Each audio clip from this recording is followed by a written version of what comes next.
All right, welcome to the Appropriations Committee. We're going to budget number one. I think DLS is here to Dave Romans. Welcome.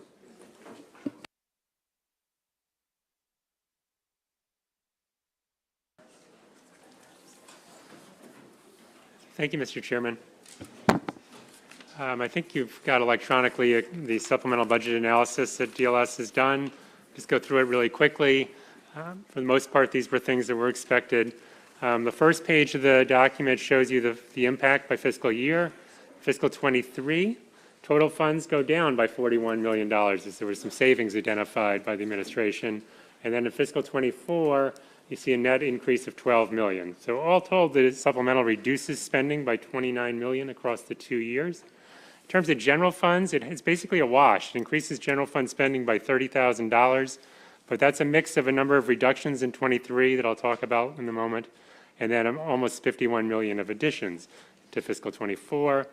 The one other thing I would highlight in this first page is in special funds, you see a big decrease in fiscal 24, $45 million. That is blueprint money, as the K-12 education formulas have been updated for some new information, and they're a little bit less expensive. So that's money that will sit in the blueprint fund and help cover future year costs. If you look at the next chart, it looks at the structural budget situation. The budget is introduced, had a structural surplus of about $399 million. Your spending affordability goal was at least $100 million to the good.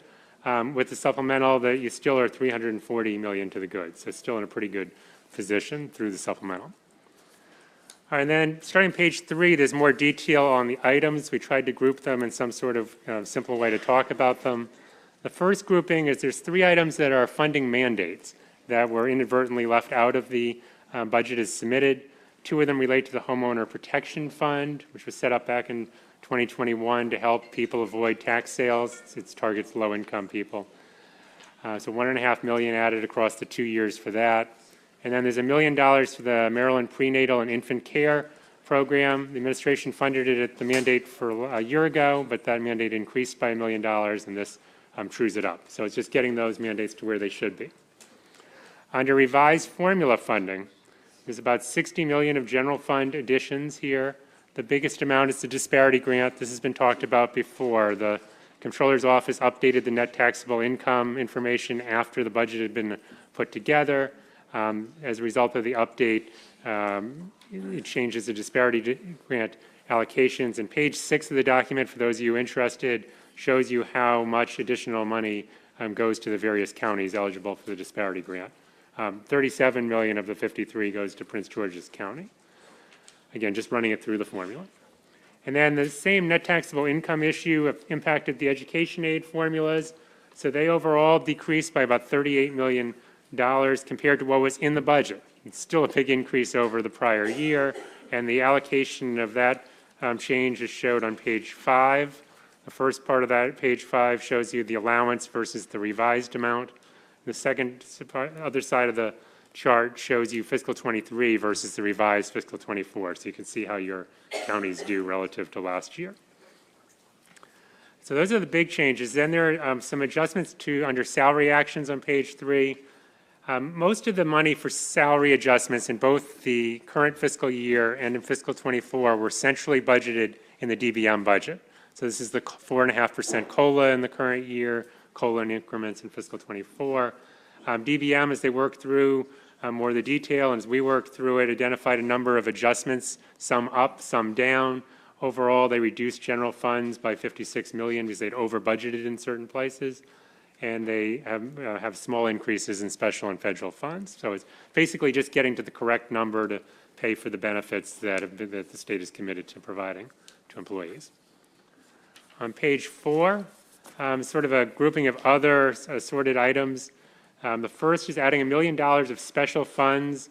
In Calvert County, there's electronic bingo and tip jars, and that money under statute goes to a specific allocation, mainly to benefit the county.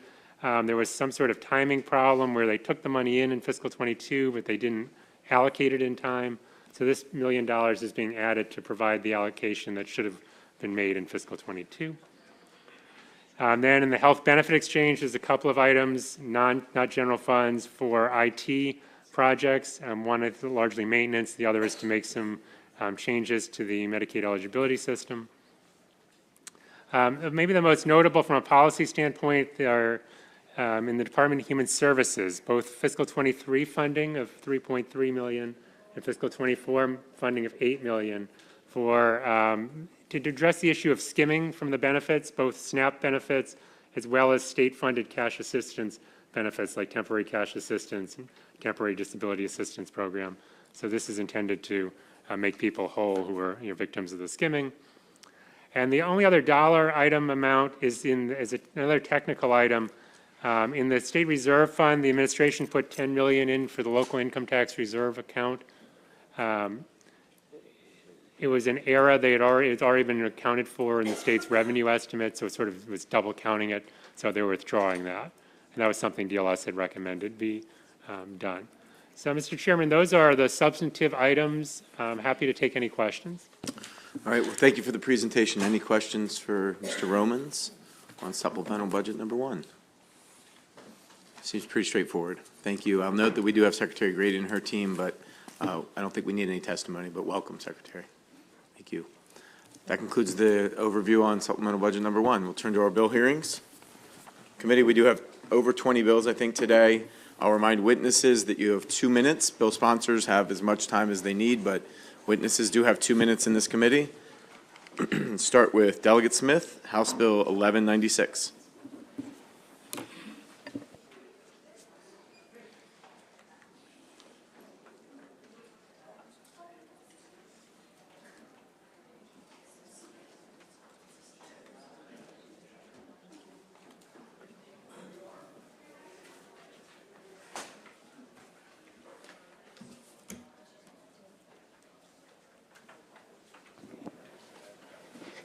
Thank you, Mr. Chair, Mr. Vice Chair. For the record, Delegate Stephanie Smith here to present House Bill 1196.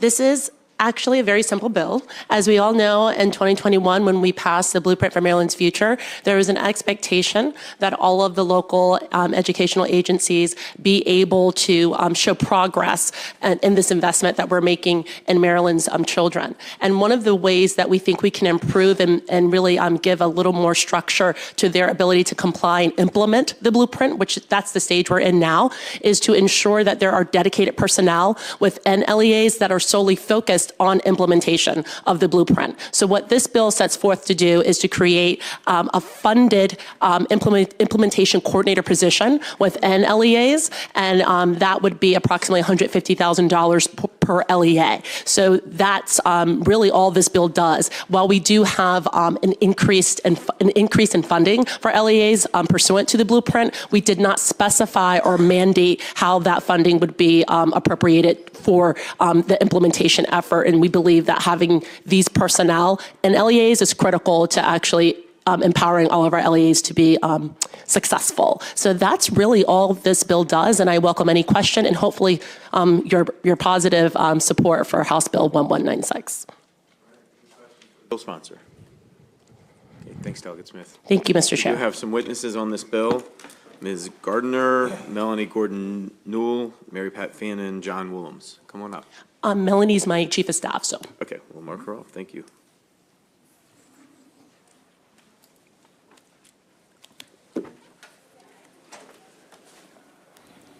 Good afternoon, Mr. Chair, members of the committee. For the record, my name is Mary Pat Fannin.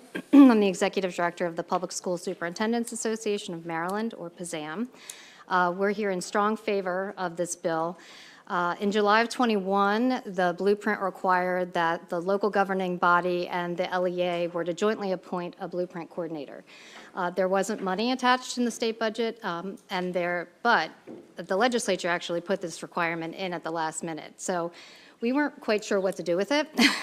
So we went ahead and wrangled 24 districts to hire an implementation coordinator. And since we didn't know what the job entailed then, it really was added to other people's responsibilities. So for instance, we still have some coordinators who are also CFOs, directors of reporting and accountability, so just lots of responsibilities for these folks, especially in the smaller districts. You might have somebody who's doing their CFO duty, but also helps out with bus duty sometimes. I mean, everyone in these central offices is kicking in. And since September, I had someone help me count this up. We've had 71 coordinator meetings. I mean, it's really busy, and our plans are due March 15th. And then lastly, it's really an equity issue.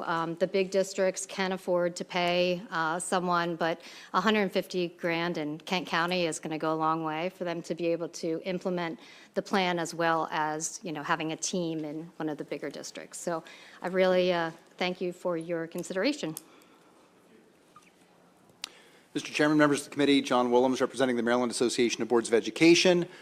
What Mary Pat Fannin said, but really to emphasize that the role that these blueprint coordinators play is integral to the success of multifaceted programs across the school system. So they need to translate and basically do program management for translating what the CFO knows from their respective meetings, the academic chiefs, and the operational folks.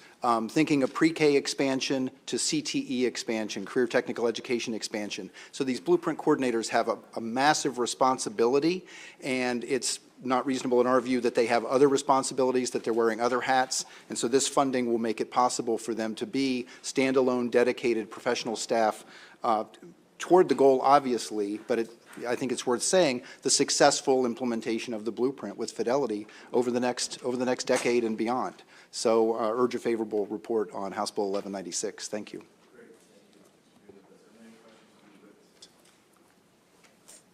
Don't see any. Thanks for being with us. Thanks. We do have a virtual witness. I understand Ms. Gardner is online.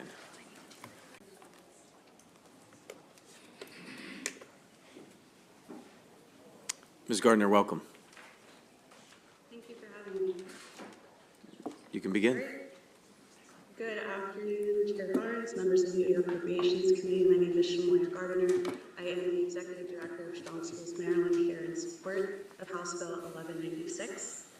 So yes, both what Mary Pat and John have said. Strong Schools Maryland, as you know, continues to be the largest statewide grassroots blueprint implementation, monitoring, and advocacy effort. In the course of our work, particularly this last summer, we went on tour around the state. We went to go visit our team leaders in jurisdictions far away as on the Eastern Shore, the Washington County, Frederick County, Charles, Calvert, etc. And in every single jurisdiction, we encountered a different circumstance for blueprint implementation coordinators.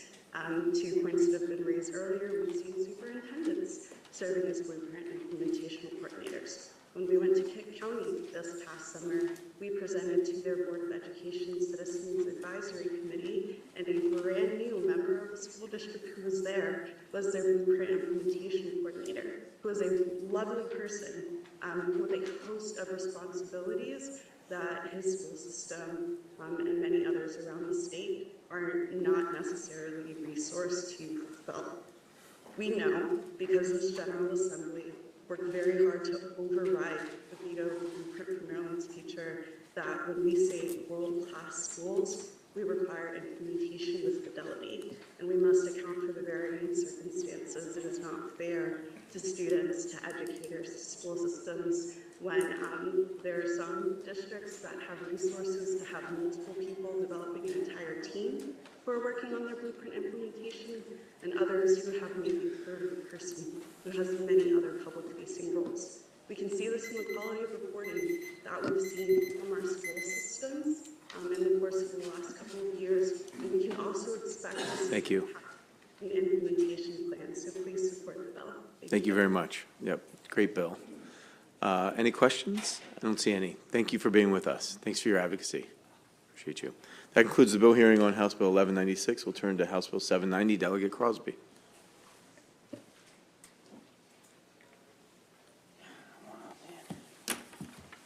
How are you, Mr. Chair? Good afternoon. Mr. Vice Chair, members of the Appropriations Committee. For the record, Delegate Brian Crosby here to present House Bill 790, titled State Retirement and Pension System Forfeiture of Benefits, and to respectfully ask for a favorable opinion. This is for members, former members, and retirees of the state's defined benefit pension program. that will have their benefits subject to forfeiture if they are found guilty of, plead guilty, or nolo contendere to the following felonies: rape in first or second degree, or attempted rape in first or second degree. It is literally that narrow. The bill is prospective, and it does have additional safeguards to prevent against unintended consequences that may cause harm to the state or to the family members of public employees affected.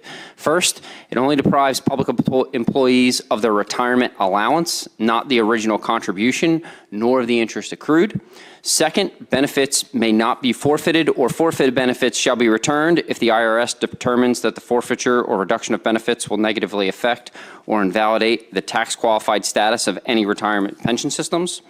And lastly, it is also affected employees and their spouses, former spouses, children, and other dependents that may claim in circuit court within 1 year of conviction for a partial payment of the retirement allowance.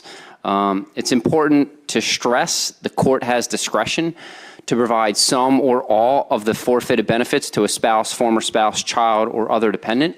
And frankly, we don't want to harm those who weren't really involved or guilty of anything. And so they're just kind of innocent bystanders in this regard. Like I said, it's pretty narrow, and it really has a tailored list of qualifying crimes, only the 4.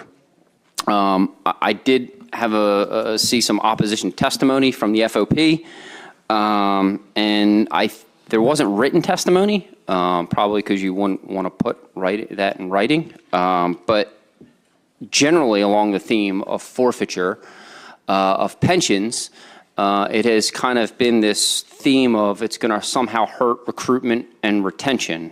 And I would say that in 2010, when this is obviously before most of our time, but the General Assembly passed a forfeiture bill for us, and that hasn't hurt any recruitment or retention for people running for office. And I would also, again, stress that this is for a pretty specific crime, and if you intend to commit rape, we're not going to really have a problem with retention. And, I would argue that we don't want those individuals in our ranks. So, I just think that is kind of an interesting opposition, and I don't see teachers here opposing this bill either. So with that, I have Ann Gawthorpe here. She's the Director of Legislative Affairs for the Maryland State Retirement Agency. She's here only to answer technical questions that you have, and I urge the committee for a favorable report. Okay, any questions for the bill sponsor or Ms. Gawthorpe? Okay, thanks for being with us. Thank you. Have a good day, Mr. Vice Chair. You too, Mr. Chair. All right, we do have 2 unfavorables, as was alluded to, Mr. Davey and Mr. Scheer. Good afternoon, Chairman, members of the committee. My name is Michael Davey. I am General Counsel to the Maryland State Fraternal Order of Police, and we're requesting an unfavorable report on House Bill 790. As stated previously, this bill would allow for the forfeiture of pension benefits from all state employees who are former members or retirees of 6 of the state retirement pension systems. As stated, if a state employee is found guilty, pleads guilty, or enters a plea of nolo contendere for first, second degree rape or attempts, they could forfeit their benefits. The Maryland Police Accountability Act, which was passed back in 2021, already accounts for certain crimes against law enforcement officers.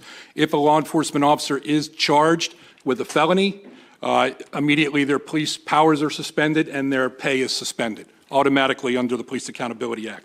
If that officer is convicted or receives a probation before judgment for a qualifying crime, the officer is terminated without a hearing. So there already are provisions to affect that officer from the get-go, from the minute they're charged. Along with the loss of income for being terminated, this bill would also have a major effect on the officer's innocent family. The innocent spouses and children of these officers will be deprived of the financial benefit and health care benefits that they've counted on at no fault to their own. Yes, they can apply within a year, but within that year, and we all know, unfortunately, the judicial system can move slow, they most likely have now lost their house, it's in foreclosure. They will not have health care benefits during that entire time. Along with the consequences to the family, there's obviously a concern for recruitment of qualified law enforcement officers.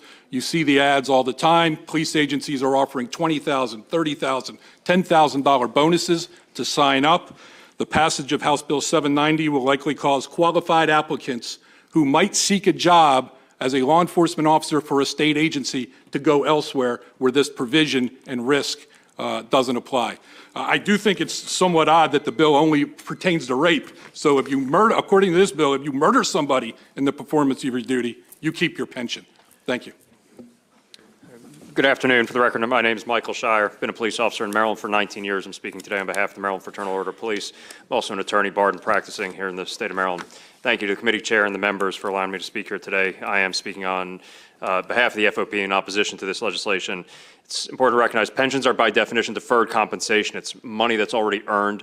Money that goes in the pension systems shouldn't really be the state's to be taking away from anybody. It's not funding that can be used for schools, repair roads, or pay other employees. It's the property of the employee. This legislation seeks to take that away, and it really shouldn't be something that the state should be taking away. As Mr. Davey mentioned, there are legitimate ways for the state and individuals to seek financial recompense for bad actors. There's criminal fines and civil actions which allow for public and private financial penalties to be levied against police officers that commit crimes. When you have a conviction like this, things you might hear about qualified immunity, these things don't apply to that. So there are no bars to those recoveries. The General Assembly has passed the police accountability law that was mentioned. It's one of the largest bodies of police accountability legislation out there. There are collateral consequences for continuing to press for legislation that is negative against police officers. Crime is going up. Every police department is basically facing down a staffing crisis at this point. We've got to stop sending the message to our law enforcement professionals that they are going to risk losing everything. I understand that it's rape and that's, scary and, there should be no good that comes from somebody who commits rape. I'd agree with that, but this is we know that this is just the beginning. This is not the first time legislation like this has come up, and we don't think that it's appropriate at all. There's already procedures in place to deal with those bad actors. If we keep telling people how every time they put on a uniform they risk losing everything, the only people who will want to be police officers are those with absolutely nothing to lose. So we ask for an unfavorable report. Right. Any questions for these witnesses? Delegate Lewis?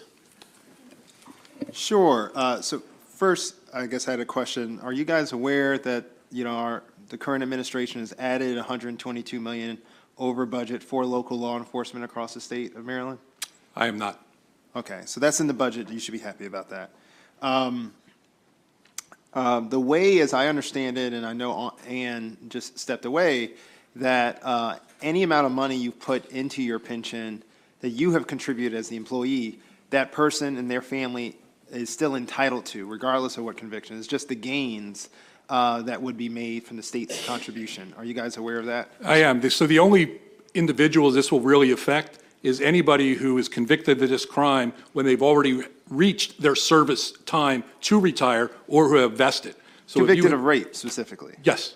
Okay, so that's actually where I wanted to get to.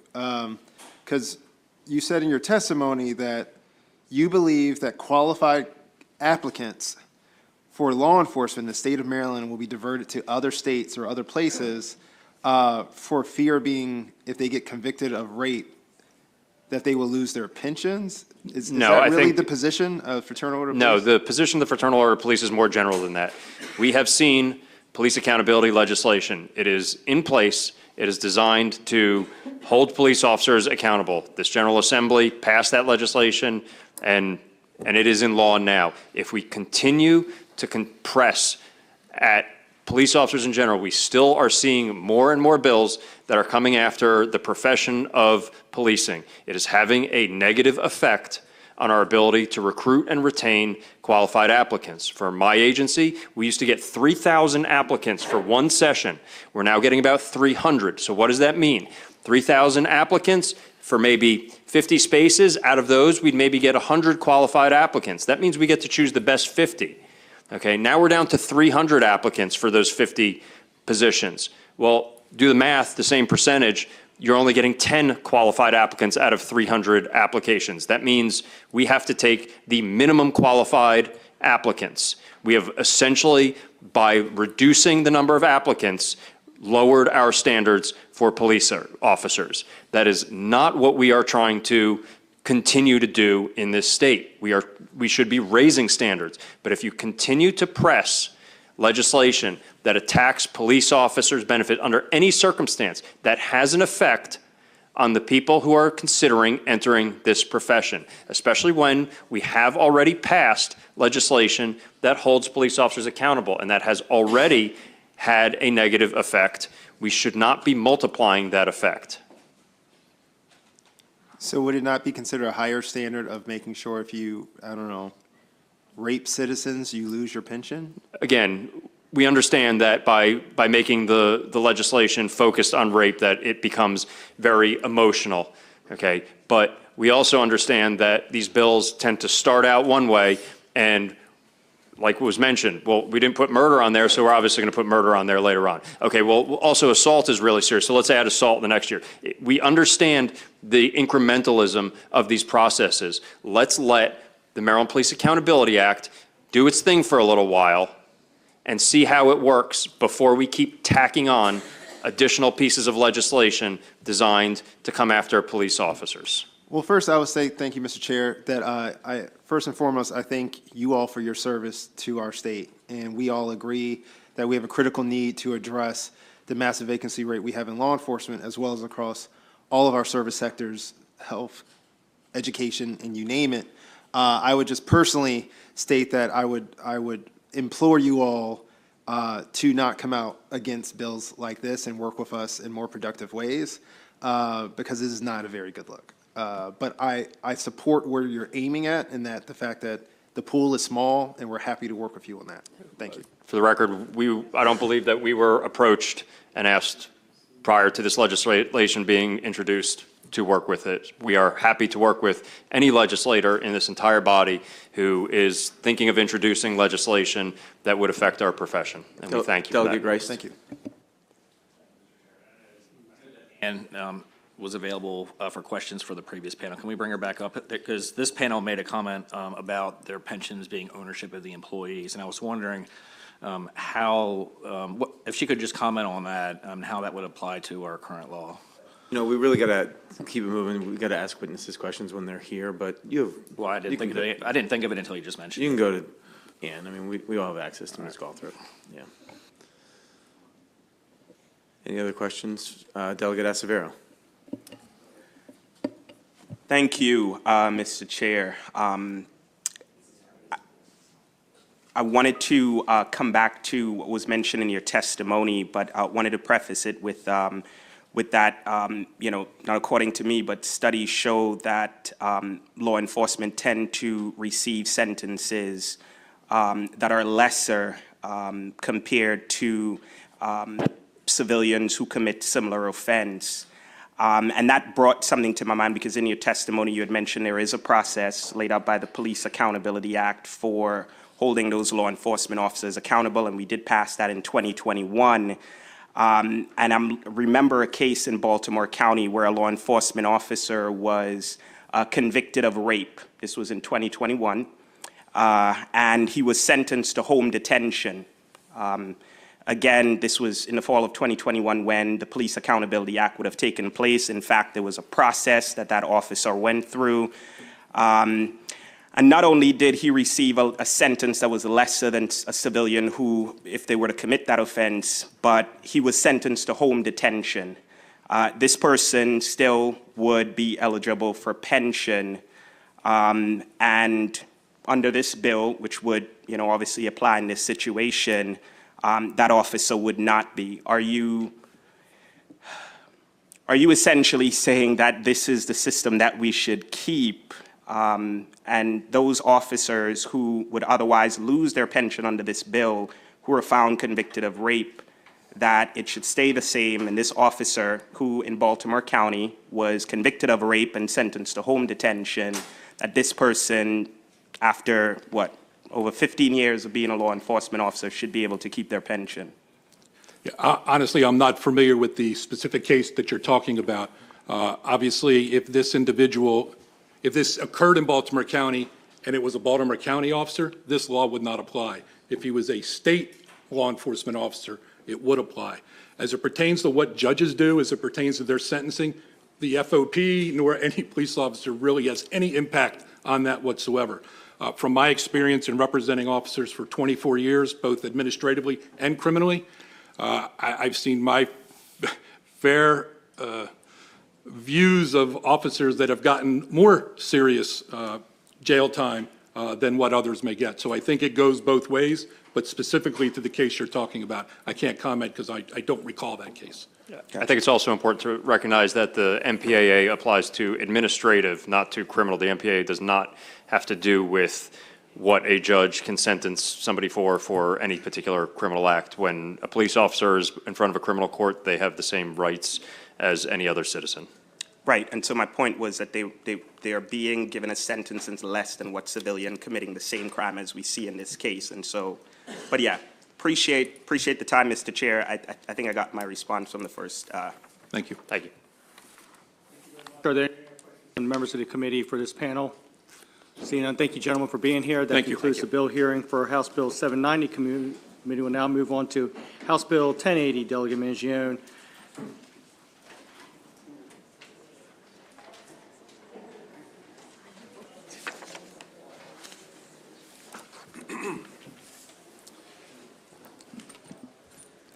Thank you, Mr. Chairman, and of course, the honorable members of the committee. And today I present House Bill 1080.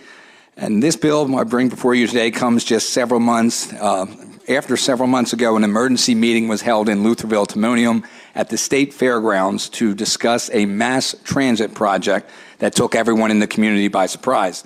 The proposed transit project consists of a light rail connecting parts of Baltimore City to Lutherville, Timonium, and the project would be constructed in the center of York Road. I attended the emergency meeting with an estimated 300 people, and it was almost unanimously opposed by the people present at the community hearing.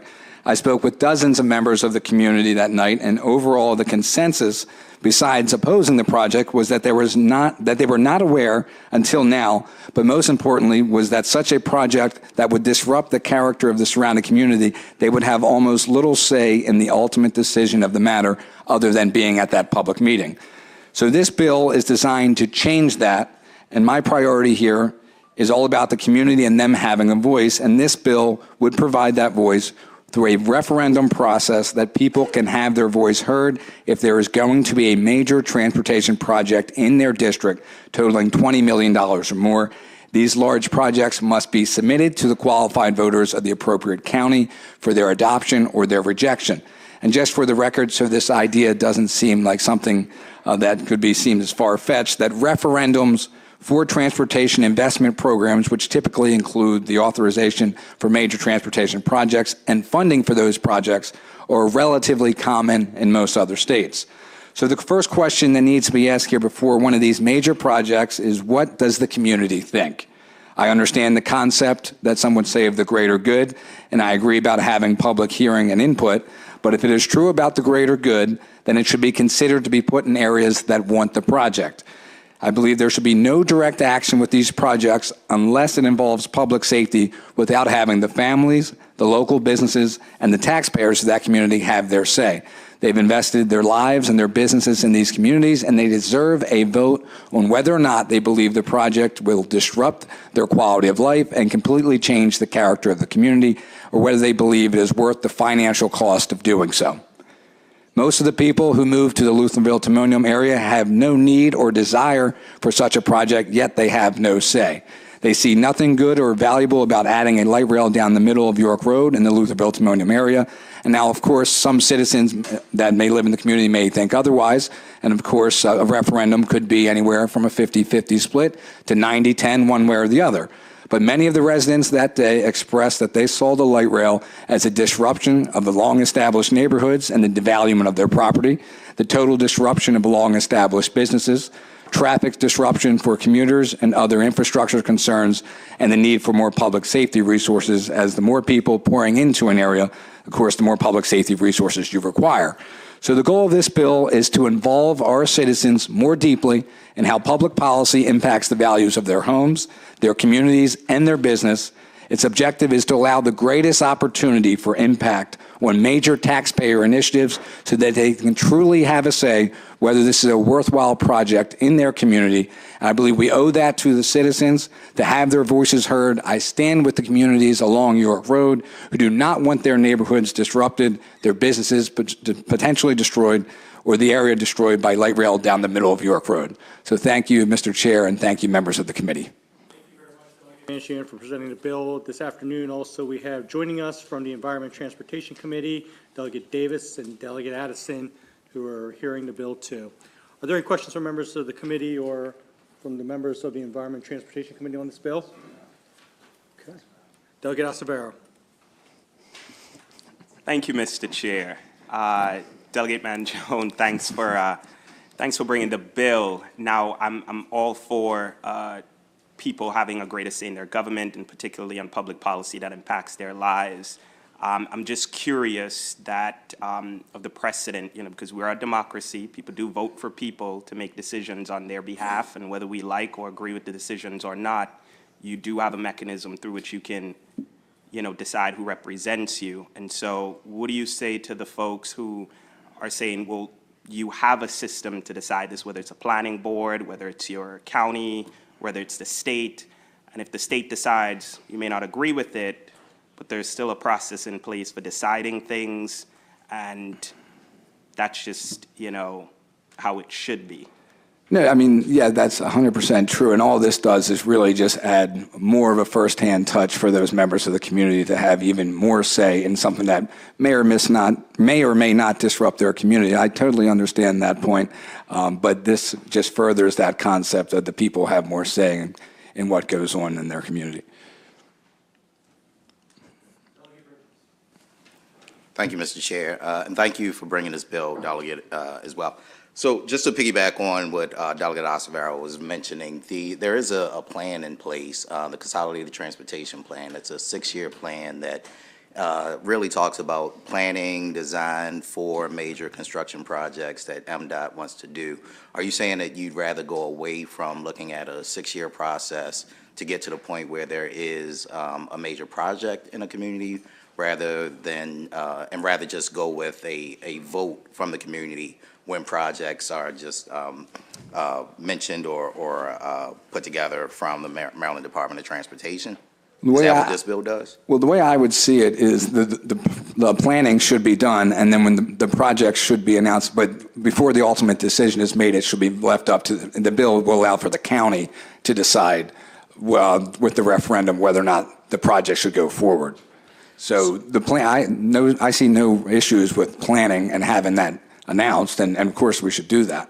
But ultimately, the decision, I believe, should be made by the people of that community, whether or not we proceed with the project. And if it happens to be a regional plan where, let's say, a project may go from Anne Arundel County to Baltimore County, are you saying that Anne Arundel should vote on whether they want it and Baltimore County should vote on whether they want it as a total plan? Or if it goes into Baltimore County, it just stops at the line for Baltimore County and Anne Arundel just has its own sort of project without Baltimore County being a part of it? Yeah, the way the bill, I see it is, yes, the county would have a direct say, the members of the county. So it's not, if it was up to me, I would like to see it be by district. I would love for just the district to decide. But the county can decide whether or not, as an entire county, and it may be a project in the part of a district, but the county decides otherwise, whether or not that proceeds in the county as a whole. Yeah, thank you. Thank you. Any other questions for the bill sponsor on this bill? Thank you very much to Delegate Davis. Thank you, and Mr. Delegate Addison for being here too. That concludes the bill hearing for House Bill 1080. The committee will now move on to House Bill 1098, presented by Delegate Lewis, Education English Learners and Dual Language Immersion Programs, Funding and Establishment, the Multilingualism is an Asset Act. Thank you, Mr. Vice Chair. I'm pleased to be here. May I bring up my panel? Yes. Thank you so much. I have with me Superintendent Chaudhry, Jose Coronado Flores from CASA, and we have a virtual witness, Mayor Benitez from Prince George's. So those are the favorable panel. Thank you, sir. I was determined to be early to this hearing. Good to see you all.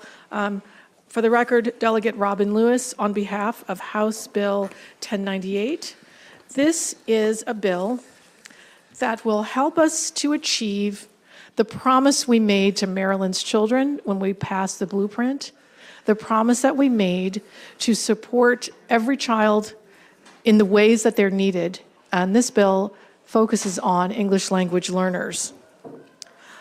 This bill will establish a dual language immersion program in Maryland. This was one of the recommendations of the blueprint that we all passed. English language learners make up almost 10% of all of the K-12 students in our state. That's a lot of kids. That's almost 100,000 children.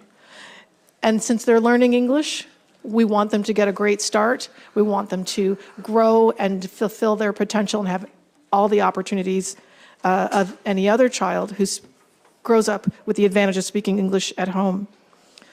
But we know that bilingual education really hasn't served our kids. Dual language immersion is the 21st century answer to supporting English language learning kids. Now, as someone who is fluent in French and speaks 3 other languages, I'm living proof of the value of multilingual education and dual language immersion. I learned those languages through immersion experiences in educational settings in different countries around the world. Our kids in our public schools here in Maryland don't need to leave the state to get that same quality of language immersion. Of the 10% of our kids who are English language learners, they exist in every single jurisdiction in our state, from Baltimore County to Garrett County. There are English language learning kids.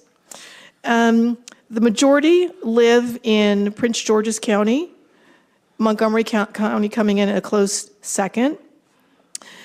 Of the languages spoken by English language learning kids, the majority speak Spanish at home. About 70,000 of them speak Spanish at home. And the next most frequently spoken languages are French, Chinese, and that could be Cantonese, Mandarin, or other dialects of Chinese, Arabic, and Amharic.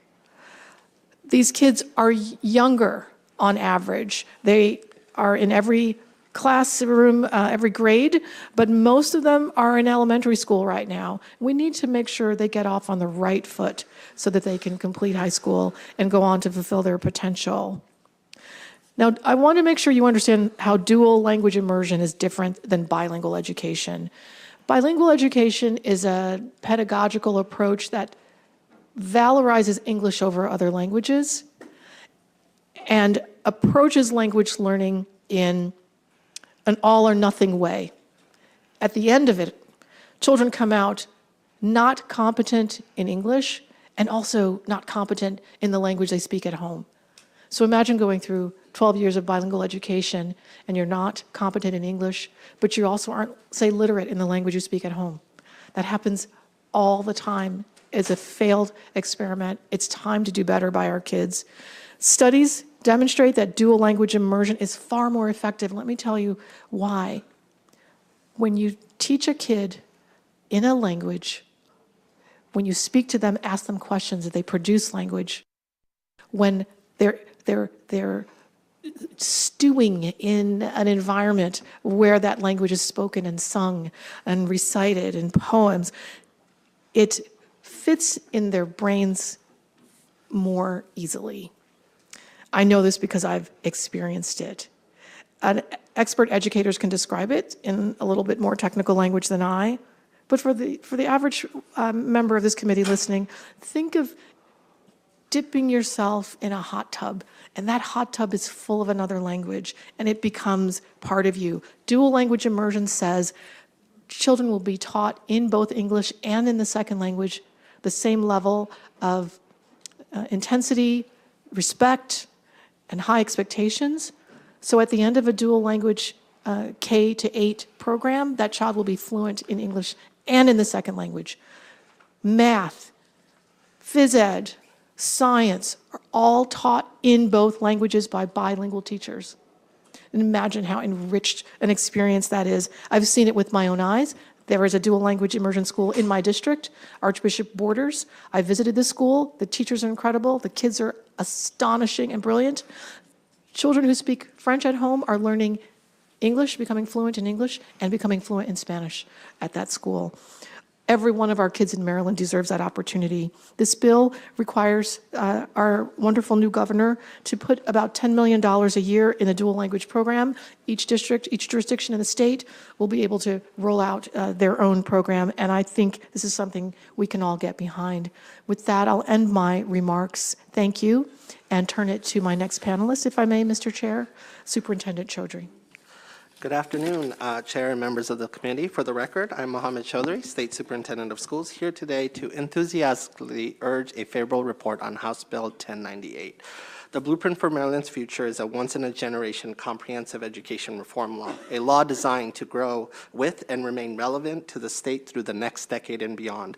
Key to this relevance are built-in mechanism of the Blueprint legislation that required continued studies of the policies and practices associated with the Blueprint pillars, including Blueprint Pillar 4, more resources to ensure all students are successful. While the Blueprint provides an essential leap forward, the Blueprint also recognized and required MSDE to establish and report on the findings from an English language learner work group. The Multilingualism is an Asset Act codifies the work group's recommendations, a work group that met over 16 times. You can go and view the entire sessions and documents and everything that we reviewed. We engaged with best-in-class educators on the ground here in Maryland as well as nationally. Maryland's rapidly increasing linguistic diversity in public schools is providing more opportunities for two-way emerging programs. There is no debate. The research consistently points to the positive impact of two-way immersion programs. Investments in two-way immersion programs can yield important returns, but the Blueprint for Mutual funding formula does not alone provide sufficient resources for local education to fully implement two-way immersion programs. House Bill 1098 makes that available for LEAs and to implement the best-in-class model needed. The bill also codifies recommendations associated with nuances to the EL weight to ensure that the Blueprint provides adequate resources necessary to ensure proper opportunities for English learners, regardless of the local prevalence of their native language, diseconomies of scale associated with low EL enrollments, and the relative English proficiency level of a local education agency. I urge you, the Assembly, to respectfully have a favorable report on House Bill 1098. ELs are thriving across the nation in red and blue states. It's time for Maryland to lead. That one should be working. Okay. Good afternoon, Vice Chair and members of the committee. My name is Jose Coronado Flores, a research and policy analyst with CASA, the largest immigrant services and advocacy organization in Maryland. We're here in support of HB 1098 because we see the value of efficiently teaching English to a population that's very eager to learn. Many of our adult members have children who are extremely at risk of not gaining a full English proficiency and jumping straight into the workforce. We also have many young adult members who are high school age and could really benefit from these programs. Both as a former ELL teacher and English language learner myself, I can tell you that our population, our community is very eager to learn. We see the value of learning English, increased wages, better job opportunities, and a better sense of belonging here in the United States. I also like to point that the bill has a special emphasis on students who are coming from war-torn countries. It has been shown that traumatic events prevent language acquisition, and also young people who are coming from backgrounds with limited education. I just want to end with the fact that learning English changed my life. It was not an easy experience for me to learn how to read and write. Because I was thrown in to learn the words, but a teacher took the time to offer me dual language immersion before school, and that's really when my language acquisition began. So we urge a favorable report. Thank you. Coronado Flores for being here today. Are there any questions from members of the committee for this panel? Thank you very much for being here. We have one virtual witness joining us, the mayor of the city of Mount Rainier, Mayor Selena Benitez.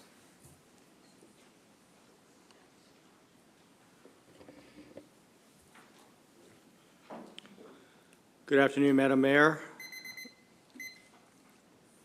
Good afternoon. I am so sorry. I am a bit, as they call it, right here in the Senate, not too far from you guys.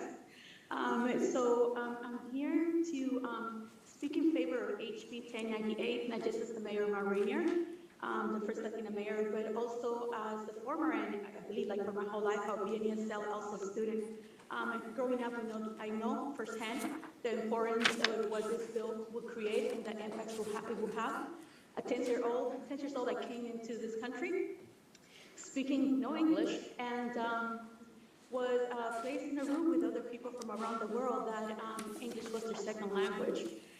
And it's something that I battled my whole entire life with, but it also made me stronger. This bill will allow for funding to be able to put into this program, be able to have kids to succeed.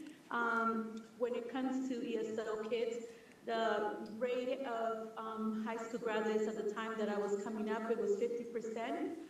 If you were Latino, and if you were a migrant, if you were an ESL student, it was 25% of that 50%. So against all odds, I made it, and I know a lot of people are fighting and struggling to make sure they make it to continue to be great citizens of the state, but also our local communities.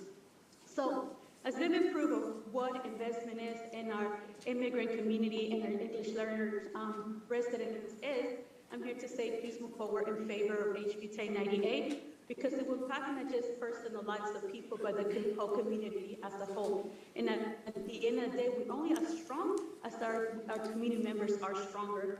So please support HB 1098, and I thank you for your time. Great. Thank you very much, Madam Mayor, for joining us virtually.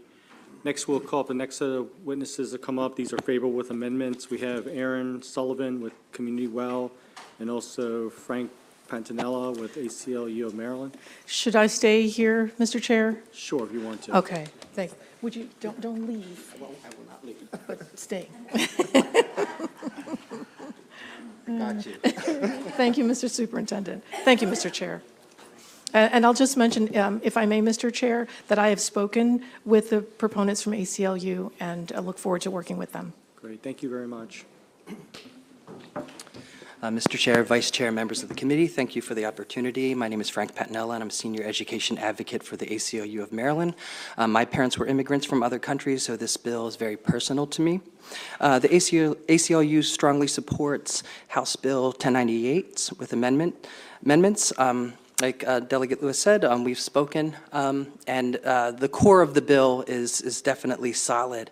And I'd like to thank Mr. Chaudhary. He brought a skill set that has been desperately needed here in Maryland.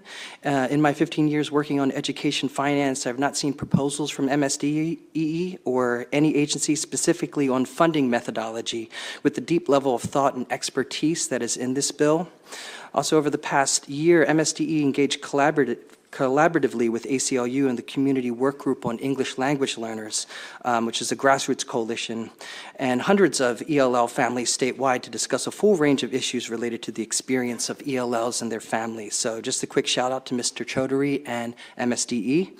Regarding this bill, the proposed ELL weight changes is a big game changer. The bill makes permanent the current 100% ELL weight against the foundation per pupil. It also establishes 3 tiers of funding, which is designed to provide more funding to students who are at the very beginning of learning the English language and provides less to students who are closer to proficiency. Other additives to these tiers are designed to be responsive to specific needs, such as students that have not had much education or had significant interruptions in their education. That kind of nuance is critically important as the funding formula must be responsive to the varying levels of need among our ELL population. We also support the framework for the dual language immersion programs. In general, those schools have outperformed single language schools and are more effective at reducing disparities between English language learners and their English-speaking peers. In closing, we ask that you give this bill a favorable report with our amendments as we continue to work with Delegate Lewis. Thank you.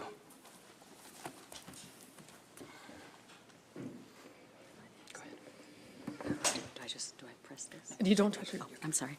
Hi, my name is Eva Sullivan. I have been teaching English language learners in Montgomery County Public Schools for 23 years. I am also a member of Community Well, And I am here to talk in support of this bill. I was very excited to see that such a bill had the language that I use every day to refer to students at different levels of proficiency. SLIFE students, I have taught SLIFE students. These are particularly needy students that do need the extra funding for smaller class sizes. I have students who have been through trauma, they've been through war, they have years of interrupted education, and they need specialized attention that I think this bill will address in many ways. Just to see SLIFE as an acronym in a bill was really exciting to me. I am hoping that we can work on a few other little things that we had questions about, like the proficiency levels. I'm very excited to work with Community Well and everybody in this hall. Thank you so much for allowing me to testify today in support of this bill. Thank you.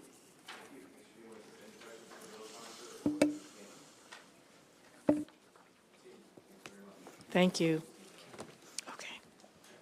Hearing on House Bill 1098, moving to House Bill 799, Delegate Grist.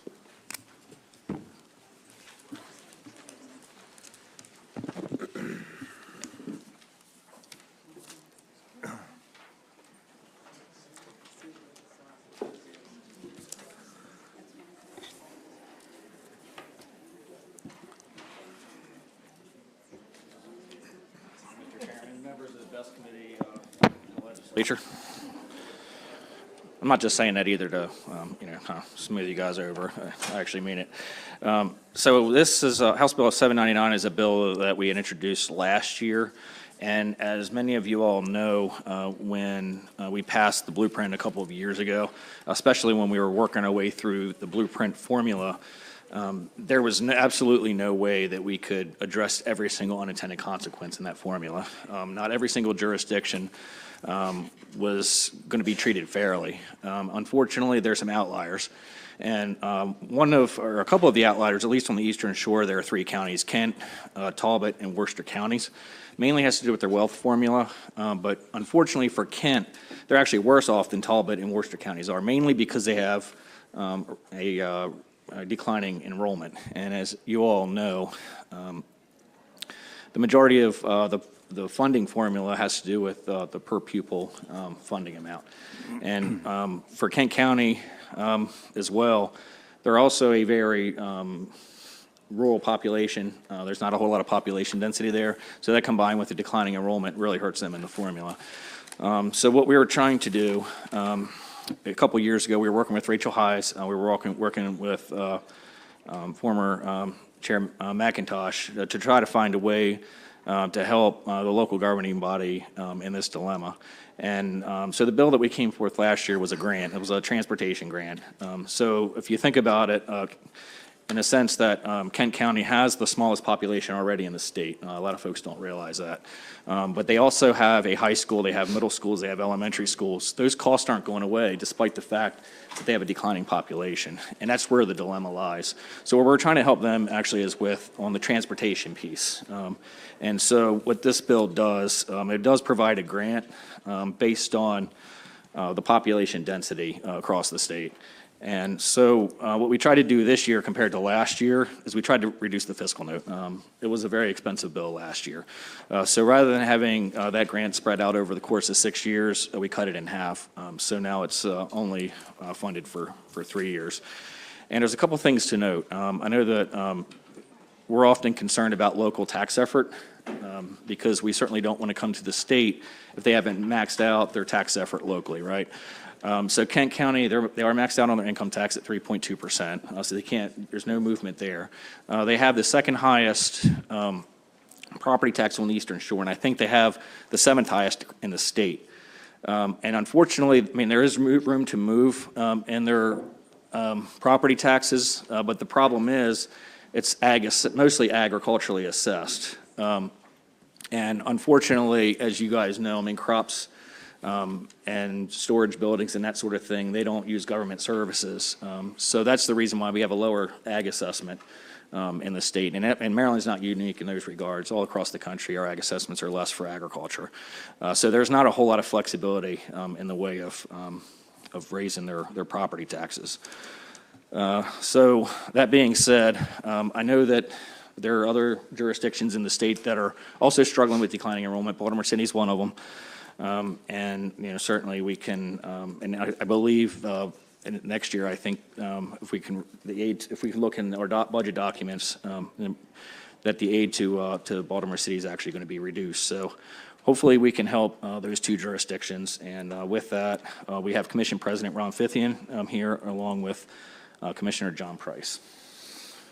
Thank you, Mr. Chairman, and members of the Appropriation Committee. My name is Ron Fithian, and I am a County Commissioner of Kent County. And I'm here today to voice the support for House Bill 799. As you consider this bill, I'd like to draw your attention to some important statistics related to education funding in Kent County. First, I'd like to highlight that our total per pupil funding for Kent County currently stands at $18,791, which is third from the top as far as per pupil funding, which I think shows a real commitment on Kent County that we're trying to do our part in addressing education demands. But our neighboring county of Queen Anne's County, per pupil funding stands at $15,489. Kent County is currently funding $3,300 per pupil above our neighboring county. But when it comes to the life of Kerwin, in FY34 projection, Kent County's funding is estimated to be increased by 65%, which is more than double the projected increase for Queen Anne's County, which stands at 32%. By FY34, according to the Department of Legislative Services, Kent County's per pupil funding will be far the largest in the state. The local physical impact of implementing the blueprint for Maryland's future lists Kent County as one of the 5 jurisdictions that will have greatest impact over the 12-year period. Now, Kent County is also, as a delegate pointed out, is a unique community that faces specific challenges due to the population size and agricultural economy. I'd like to emphasize that ag is the cornerstone of Kent County. About 90% of our land mass is used for agricultural purposes, and approximately 30% of our land is in permanent easement. In 2014, the county received a Maryland Sustainable Growth Award for its ambitious goal to preserve a large percentage of the county. We're proud of our culture and our land, but this also means that our ability to raise revenue by raising taxes is limited, since taxes on agricultural land are determined by the state. Unfortunately, our student to acre ratio is low, which means the transportation costs are high. You have to wrap it up, my friend. Thank you. You can conclude if you have a final. I appreciate that. I'm done. Thank you. Thank you, sir. Good afternoon, Mr. Chair. Members of the Appropriations Committee. My name is John Price, and I am a commissioner for Kent County. Thank you for allowing me the opportunity to speak in favor of House Bill 799. As one of the new commissioners in Kent County, although not new to politics, being a former sheriff of Kent County, I served for 7 terms there. I would like to emphasize our strong economic development vision.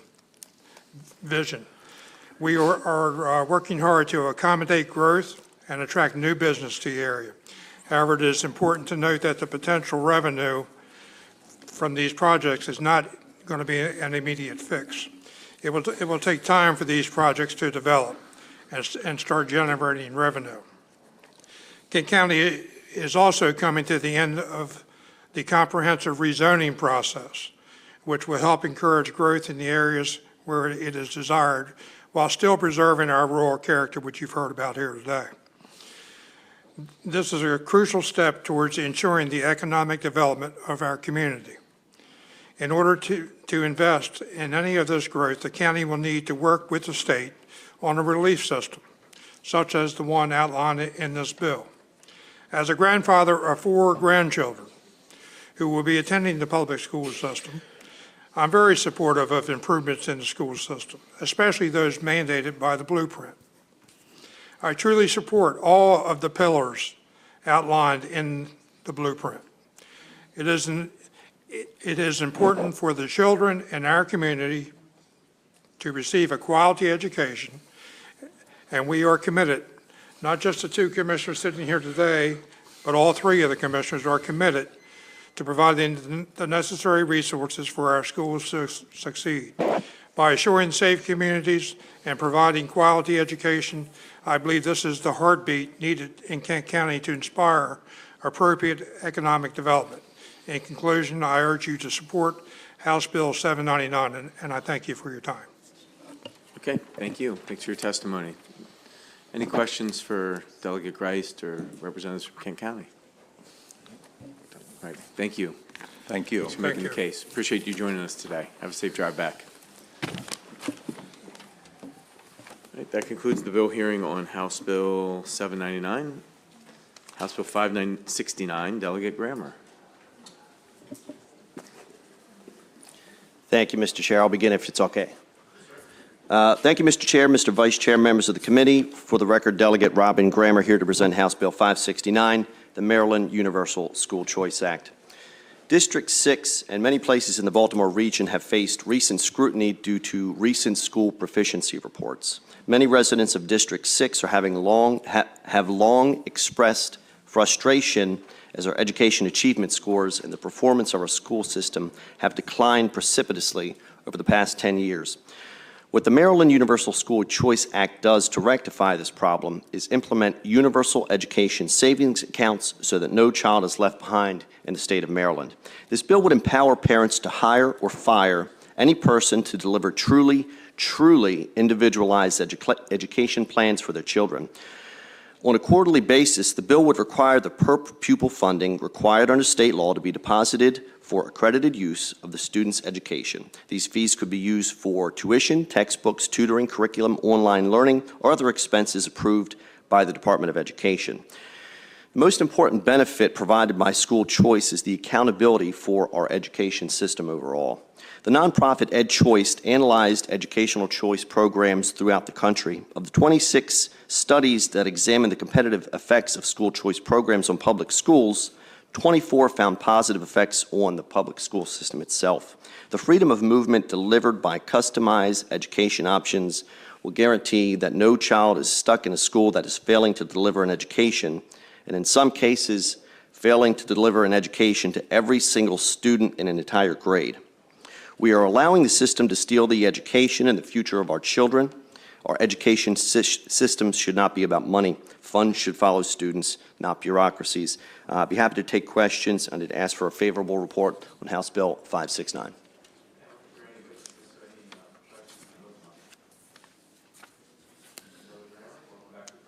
Good to see you. Thanks for having me. Solomon? Oh, we'll skip over that one. House Bill 522, is Delegate Lopez with us? All right. Delegate Bridges, let's do your bill if you're here. That's okay. Delegate Bridges, House Bill 751.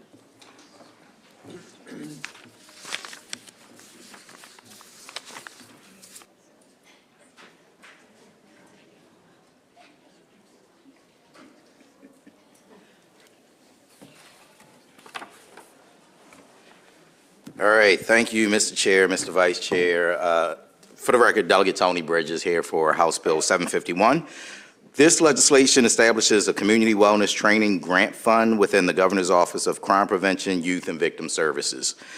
This grant would support local law enforcement agencies so that they can do two things: provide mental health, first aid, and public safety training, and critical incident stress management peer support training. It creates $1 million fund that, in spite of some of the fiscal restraints that we have right now, I'm willing to negotiate on that fund. With that fund, it provides $500 for our local enforcement officers to be able to get these trainings. So it's really a subsidy to these officers to get the training for these two critical programs. First program around mental health, first aid and public safety training really helps officers respond to mental illness and substance abuse orders disorders that they find with individuals that they come in contact with in the public when they're doing their job. And so it helps with de-escalation measures, with them being able to look at signs and figure out if there are mental health disorders within these individuals. And so it really gives them that support to be able to handle those things that they might find while they're out being officers doing their duty. The second is the critical incident stress management peer support training. This is really peer-to-peer support. And so this helps our officers really look at their peers, and when they see signs of trauma or options or looking at them and knowing that they may need some support so that they don't do those things that we don't want our officers to do when they come in contact with other people in the public, this also gives them that support. And so I firmly believe that if we take care of our officers, we also take care of our community. And so this is a grant program that, will allow our local enforcement officers to actually be able to get that extra sort of critical support that they need to be able to deal with not only their peers, but also the public. And so I would ask for a favorable report on House Bill 751. I'm more than happy to take any questions.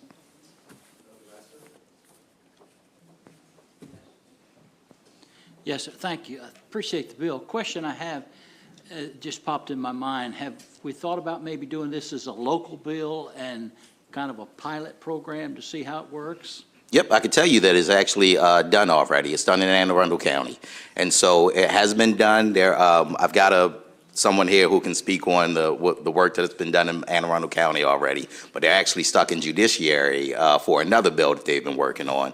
So this is something that has actually already been done. It shows that there are signs that this actually works in Anne Arundel County, and this is really to expand it to other local enforcement agencies across the state. Just another question, to bite the apple on this. Who is training these officers to look for the signs? Yep, there's a mental health awareness program or organization that actually does the mental health awareness training. So it's already a program that's established, but it's outside of local law enforcement. And so they would have to use their professional development dollars or out of their own pocket to actually take this training. And then the other training, the CISM training is what it's called, is another program that's done outside of local law enforcement. And so it's not something that's embedded in their training, it's an additional training. And the person that came up with this, I believe, was from Johns Hopkins University, who unfortunately couldn't make it for this hearing as well. So is this a mandated grant for now until? It is a mandated grant. And I realize that we do have some fiscal realities that we have to deal with. So again, for the Appropriations Committee, I'm willing to negotiate on this one. Now you tell a salesman that, you're in trouble. Thank you. Thank you, Mr. Chair. Just briefly, I know I've seen this bill in other versions in the Judiciary Committee where it was like peer-on-peer counseling, and they wanted to have it be like psychiatrist-patient confidentiality, and the trial lawyers would come in and have a nervous breakdown. Yours is more geared toward training, so we're not going to get into those issues of peer, like peer groups or like Alcoholics Anonymous kind of things, so that those discussions, in other words, there won't be the impetus to have confidential discussions that you have to worry about being privileged. Right. This is really about looking for those signs that you might see another officer going through that will tell you, hey, this other officer needs help, and I need to be able to find a way to support them and get them the help that they need. So then they would be referred to a counselor where you have the privilege. Right. Okay. Thank you. Yep. Chair. No, this sounds like a great bill. I'm just trying to, maybe I'm misunderstanding it, but because obviously we do have the fiscal realities, should this be a requirement of all of our police stations in general, or does it need, can some of this be done or be forced to be done with fundings that our stations already, that their locals are already getting? Does that make sense? Or because it seems like can this it is be pretty required with all training for all police? Exactly. Or is that just? I think the reality is with different local enforcement agencies, they have their own police training standards, and so this is just that additional professional development that our officers may need that may not be provided. And so they don't have to take this training. This is really to provide a subsidy so that if they do want to take this training, they have resources available to be able to take this training. I think it's critical training that all officers need. And so, like you, to. If it could just be reinforced within those local agencies, I think would be great. But the reality is that it's not, and so because of that, we're trying to provide those incentives for our officers to be able to support their other officers, but also look for, mental health or substance abuse disorders while they're out doing their job as well. Thanks for explaining that. Yep. Thank you, Delegate. Thanks for the bill. I think Michael Shire is the Anne Arundel representative stuck in judiciary. Yep, he's stuck in Delegate, I'm not judiciary. sure he was signed up. But we do have another witness, Sarah Sample. Come on up, Sarah. You'll be done with that bill and you can get back.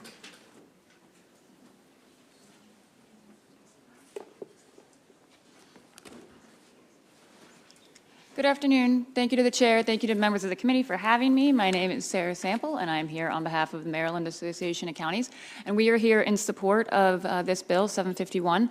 I think I would start off by reiterating something that was already said, is that de-escalation is, I think, the major priority that we're seeing with this. This is the kind of program that puts that idea into action. It helps officers look for visual cues that are complicating factors that will help them make a situation calm down or get significantly worse. And I think when we talk about this kind of training, this is the kind of training that really drills down into those seconds. And that's where you can really start to see a change when it comes to some of the impact that this training can have. The other thing I would add from a county perspective is that we think this kind of modernization and future thinking about training in these particular law enforcement positions, this is something that can attract new and different types of people into this profession. I know you're hearing a lot about workforce shortages. This is something that we think can really help with drawing people who just, have a diversity of mindset into positions like law enforcement. We think that's a positive thing. And the third thing I would add is this considers the law enforcement officers as well. These are individuals that we, are asking to expose themselves to firsthand trauma, and that certainly takes a toll. They expose themselves to second and third hand trauma, and that takes a toll. And this is considering their mental health and a way that they can protect themselves and also protect each other from some of the complicating factors of the work that we're asking them to do. And then the last thing I would add is this is a bipartisan bill, and for counties that is certainly particularly meaningful for us. So for those reasons, I would go ahead and say that MACO is in support of this bill. Thank you. Well, are there any questions for Ms. Sample for MACO? That concludes the bill hearing for House Bill 751. The committee will now move to House Bill 522, presented by Delegate Lopez, Institutions and Post-Secondary Education Institutional Debt.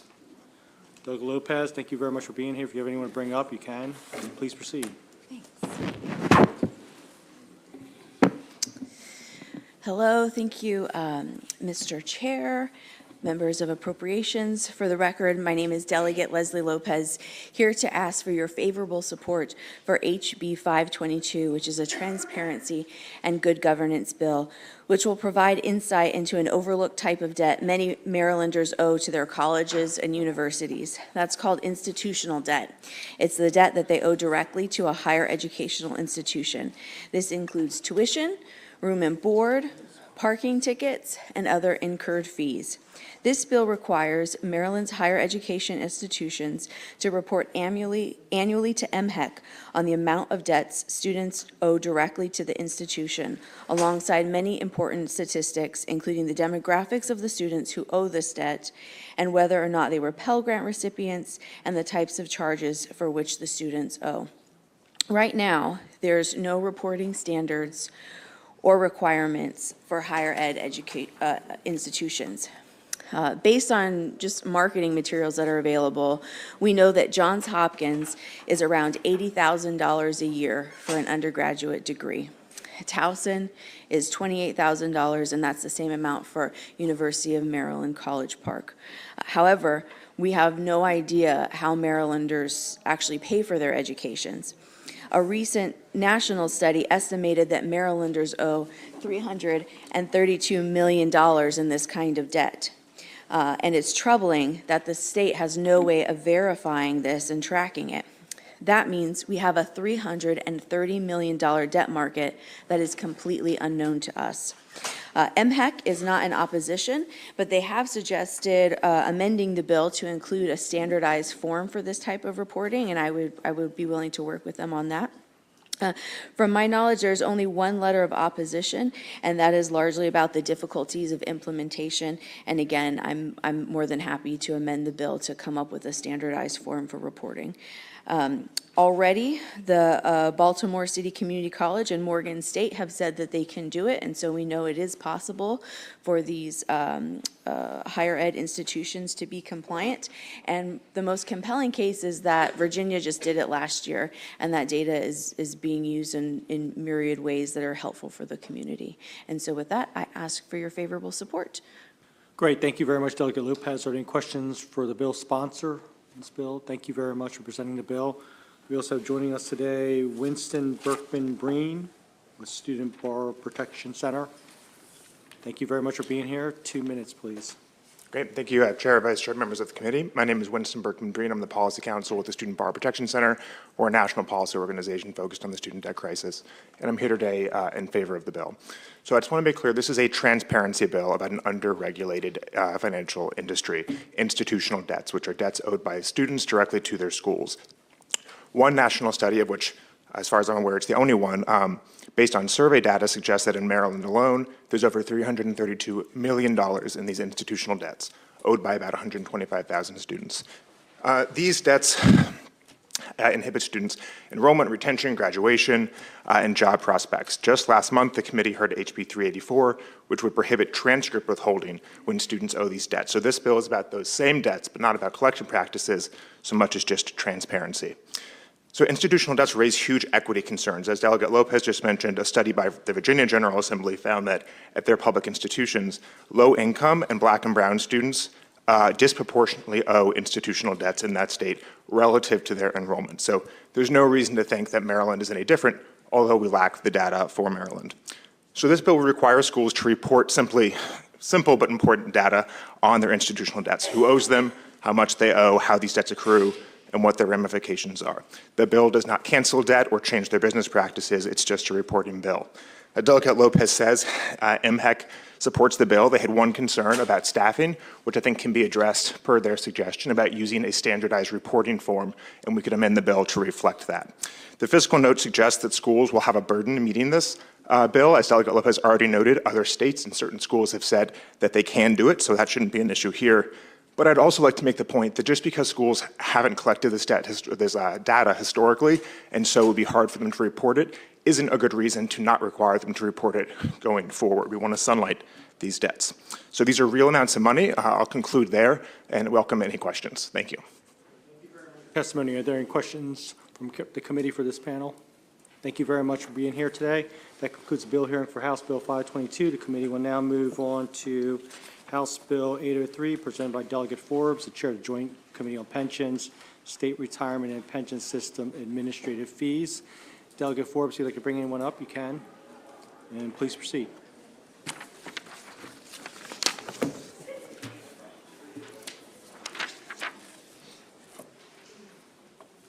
Thank you, Chairman Chang, members of the Appropriations Committee. For the record, I'm Delegate Kathy Forbes.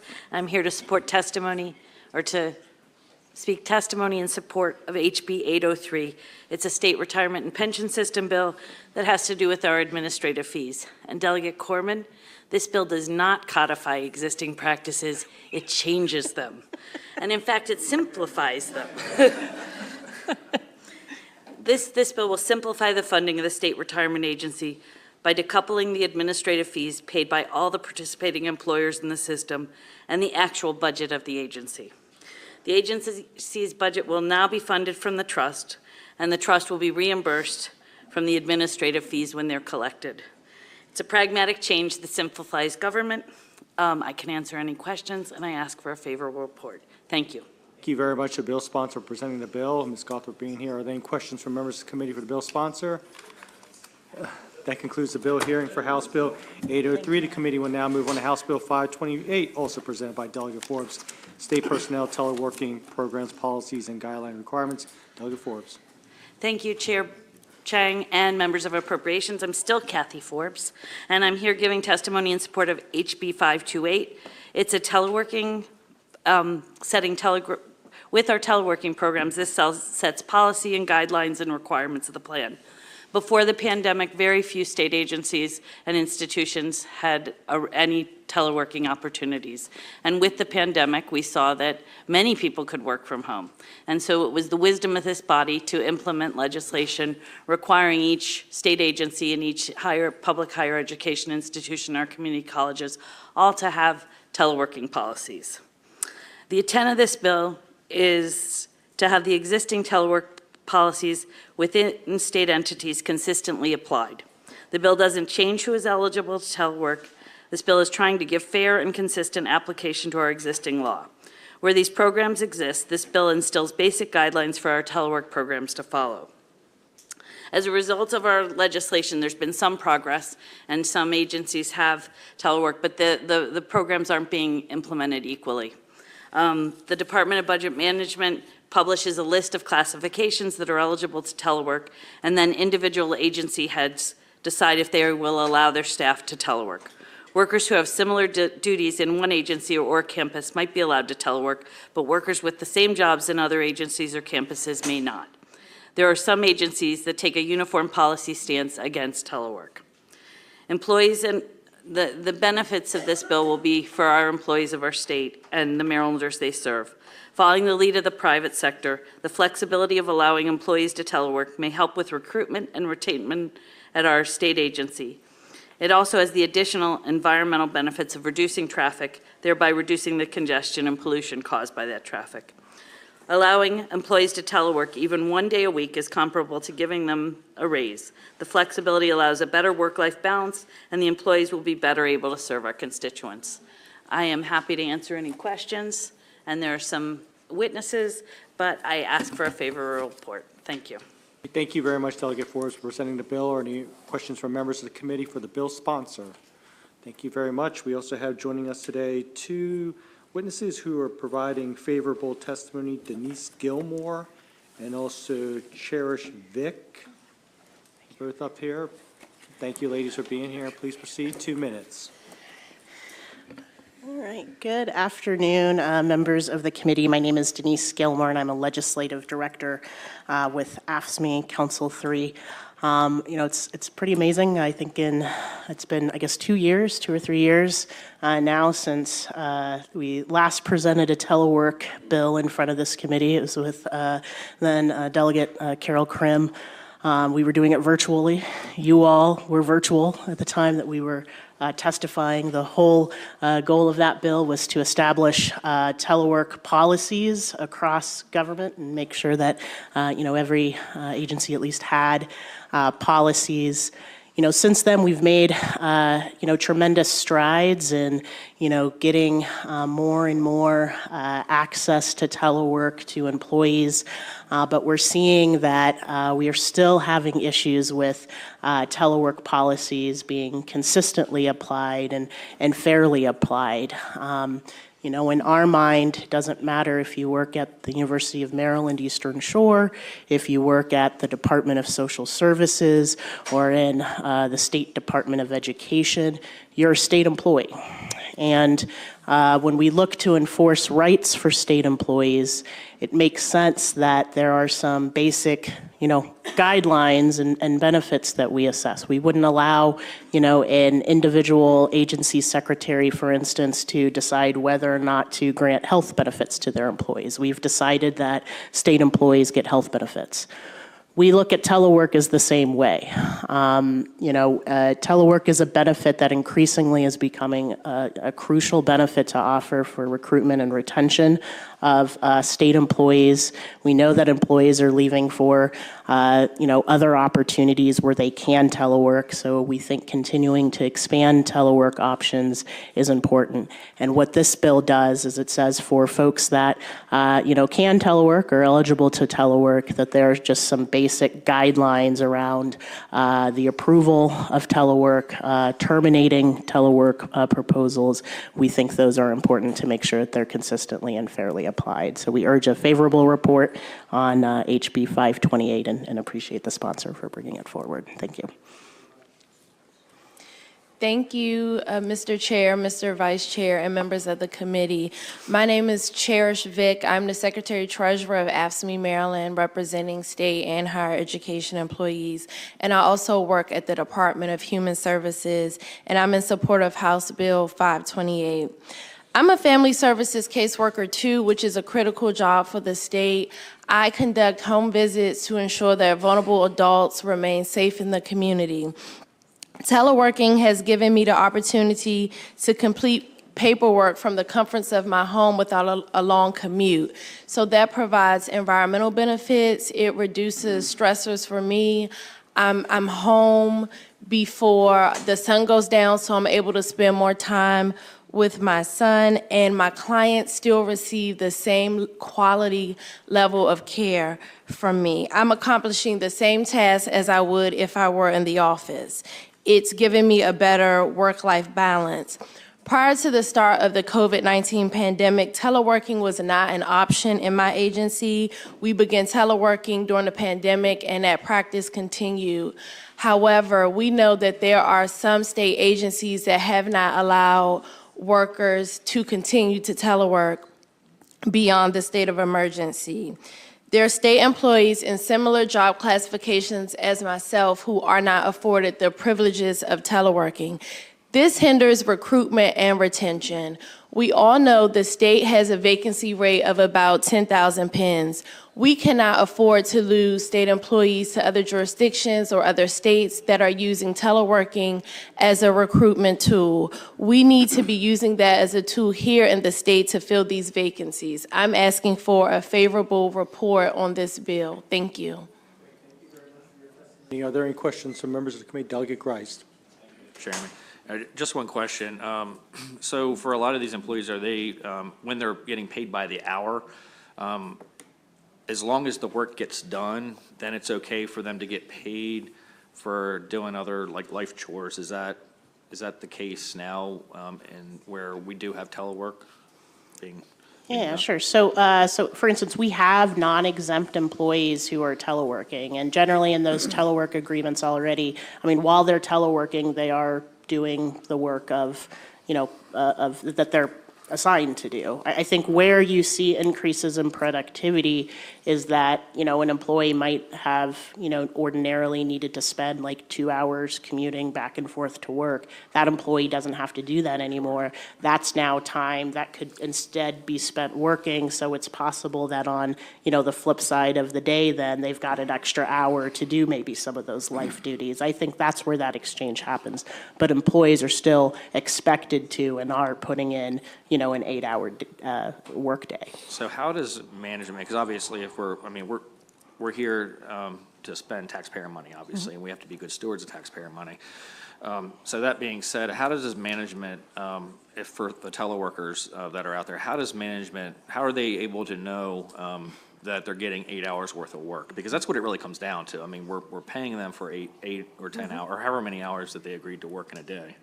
Yeah, that's a great question. So I would say that they know in the same way that they know that they're getting 8 hours worth of work if an employee is, at a work site.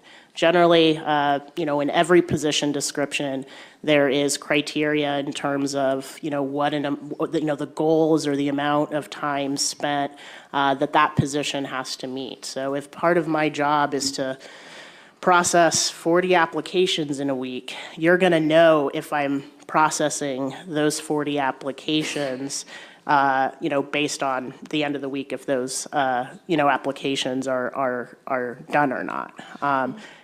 That is the same performance measurement that we use for employees that are working inside a work facility. It's based on performance measurements. Suppose that week they have 10 or 20 applications, and they're used to doing 40. In those cases, does management usually give them extra work to do while they're at home? Because in the office, it's a lot easier. You see what they're doing on a day-to-day basis. It's whatever these other, it's easier to manage when somebody's there. It's a little bit harder to manage when they're at home, maybe in their pajamas, doing some things on their computer. So I think the beauty of this particular bill is a lot of those are decisions between manager and the employee who's deciding to telework, right? I mean, what we want to get to is that there's a clear expectation of the goals that are expected of the employer prior to the employee beginning the telework. That generally happens. Again, I think the bill is important for making sure that happens consistently, but where both manager and employee have a clear set of expectations before that employee starts working remotely, then what you're doing is, you're checking progress on those performance goals. I mean, it's similar to how the federal government has been, evaluating, obviously the federal government is, has a much longer history of allowing telework than state government does. And, there are whole training modules for, supervisors on how to train for telework. But, we contend that, if it's truly merit-based, you should look at, the performance. Are they meeting performance standards or are they not meeting performance standards? And if they're not meeting performance standards, then, management has the same options that they would have if, employee wasn't meeting those standards physically showing up to work. It really is no difference to us. Just one more follow-up question, Mr. Chair, if it's okay. No, I agree. It really should come down to the management and the employee having some sort of mutual understanding about what their expectations are. The concern that I might have with this bill is that it creates it creates a one-size-fits-all for all of these agencies, and it sort of ties the hands of management to the extent that there is a mandate in this. If they can telework, then there is that mandate that they have to allow for it. So does that usurp this sort of symbiotic relationship between the manager and the employee? Look, I think, let me first say that we put in language in the bill for various criteria for managers to consider when evaluating telework, right? So that's just a, baseline. Has the employee ever satisfactorily performed telework before, right? Are there other positions in the department that are teleworking? Like, we think these are important standards that, a manager should use in assessing if telework's going to be appropriate. They should be seen as a totality, not just picking one and assuming you're stuck with that one factor, right? It has to be a totality. So for instance, if an employee has previously teleworked but has not performed up to standard, then there's nothing in this bill that requires management to continue to allow that employee to telework. What we're just saying that is if an employee is eligible to telework, so they've got job duties that can be performed remotely, that there's some kind of system that allows us to consistently apply that across campuses, across, departments, just because, again, I mean, they're all state employees. It's just, it's getting really hard to, justify that a state employee in one department or one campus should be treated differently than a state employee on another agency or campus. I mean, we don't do that for our health benefits. We don't do that for EEO benefits. It wouldn't make sense that we do that for something like a telework benefit either. Appreciate it, Chair. Hello, Ms. Gilmore. So I've been teleworking for years and been managing workers for years. So do you feel as though you are more productive sometimes when your team is teleworking?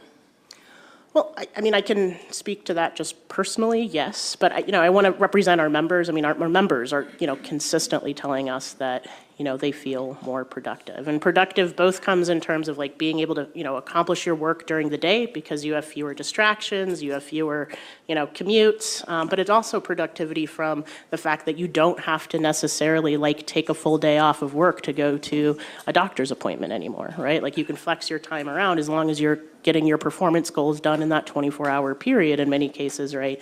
It's also a day that, you don't have to take off. So I think the productivity really, it works both ways there. Absolutely. So do you believe the morale is better when folks are teleworking? Absolutely. I think this is a big, one of those big life balance improvements. Absolutely. So, and is retention better with those folks? Absolutely. Oh, thank you. Yep.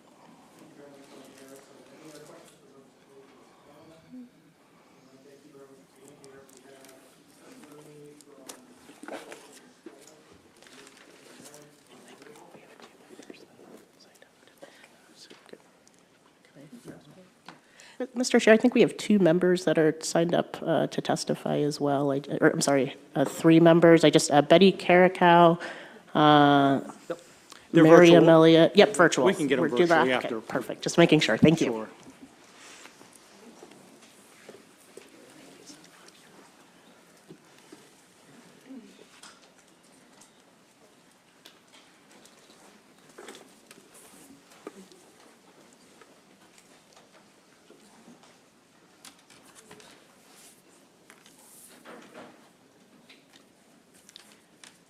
Good afternoon. Good afternoon, Mr. Chair and members of the committee. Thank you for the opportunity to testify on House Bill 528. I'm Carolyn Skolnick, an Associate Vice Chancellor at the University System of Maryland. The University System of Maryland has two primary concerns with this bill. First, it takes away the authority of university presidents to negotiate telework issues during collective bargaining and transfers that authority to the chancellor, who is not the appointing authority and does not have the legal authority to hire, fire, direct, or control university employees. And second, it requires the university to approve an employee's request to telework if any of possibly dozens of other employees in the same job category are allowed to telework, regardless of the needs of the unit in which the job is located. Each USM institution has implemented a telework policy under the authority of their president. Telework is widely available across the USM, but it's not appropriate for all positions, particularly certain student-facing positions. Shifting the authority to negotiate telework to the chancellor during consolidated negotiations ignores the key distinctions that exist between the USM institutions. For example, not all institutions have students who study and live on campus. Telework is best negotiated locally at the institution under the authority of the institution's president, as current law provides. The bill also prohibits the university from denying an employee's application to telework if another eligible employee in the same job, position, or classification anywhere in the university is found eligible. This means, for example, that the USM could be required to approve telework requests for every lecturer across the USM merely because it may be appropriate to permit telework for a single lecturer who only teaches classes online. These provisions would limit the university's ability to ensure that there is adequate staffing and coverage throughout the varying operations on campus. For these reasons, we respectfully urge an unfavorable report on House Bill 528. Thank you. Thank you very much, Ms. Skolnick. Are there any questions for Ms. Skolnick on her testimony? Seeing none, thank you very much. Now we will hear from virtual witnesses this afternoon. We have Betty Carrico, Erica Simpkins, and also Miriam Osborne Elliott. Whichever one comes on first, they can provide their testimony of 2 minutes.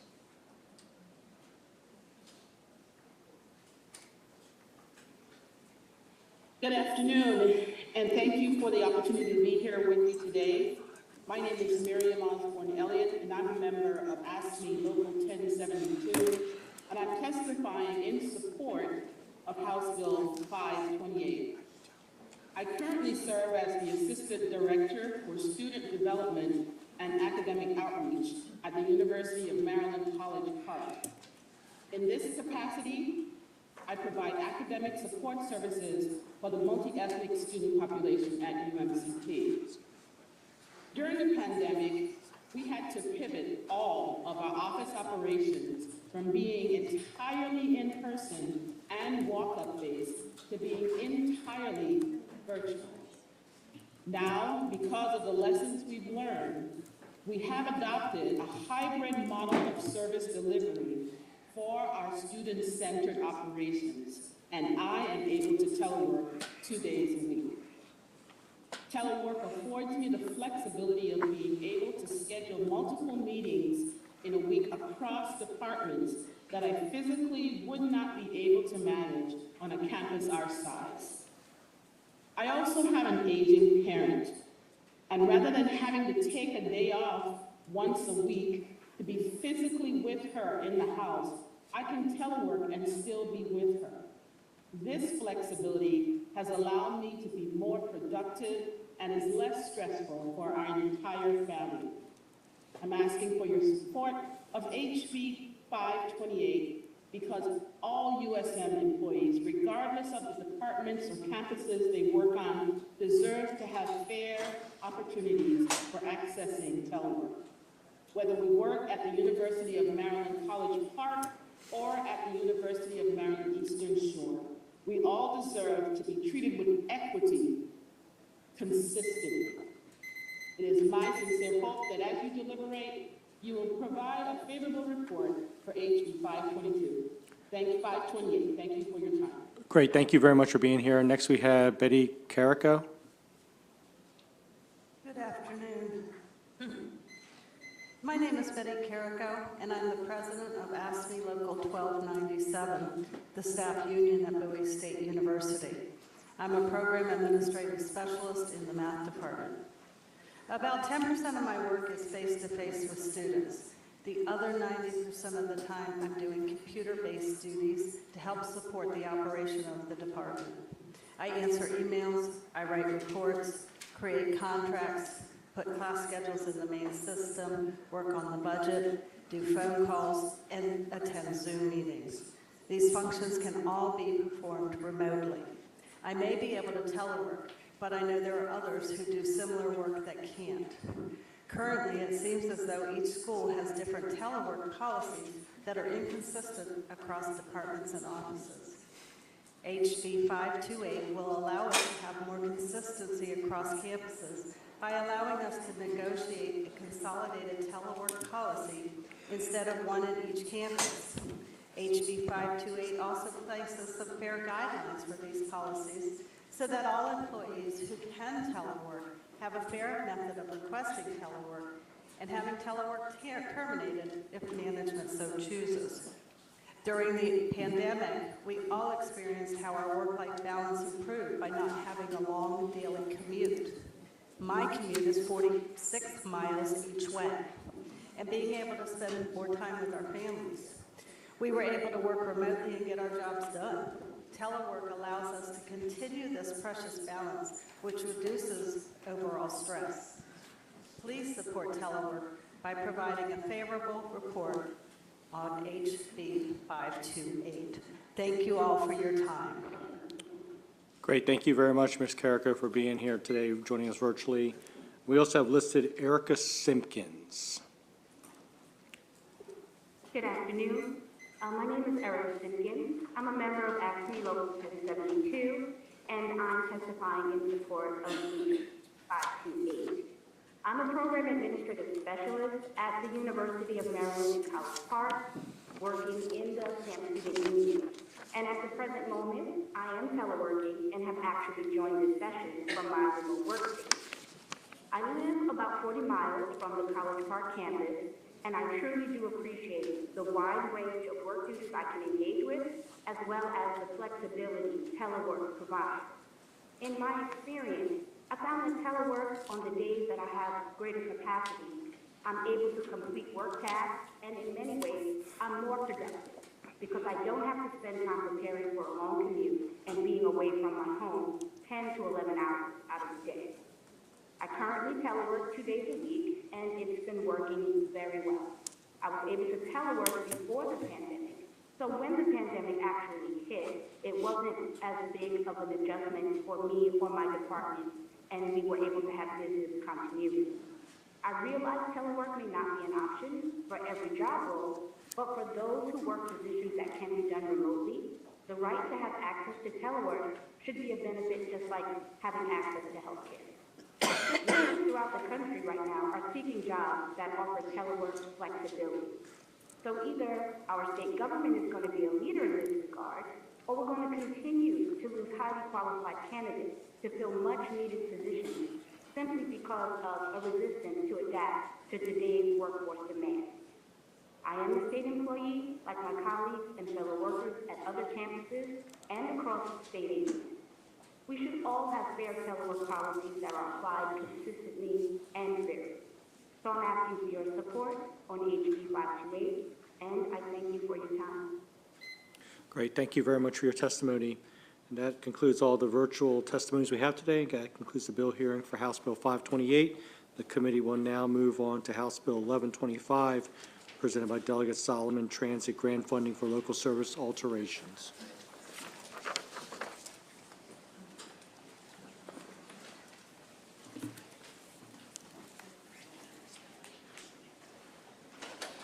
Delegate Solomon, if you have a panel you'd like to bring up, you can.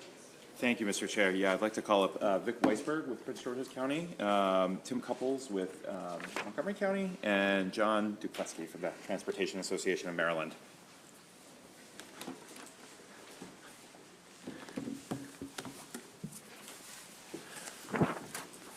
Good to see you all. Thank you, Mr. Chair, for your patience. I was delayed in ENT. They had to reboot their system, I think, 4 times.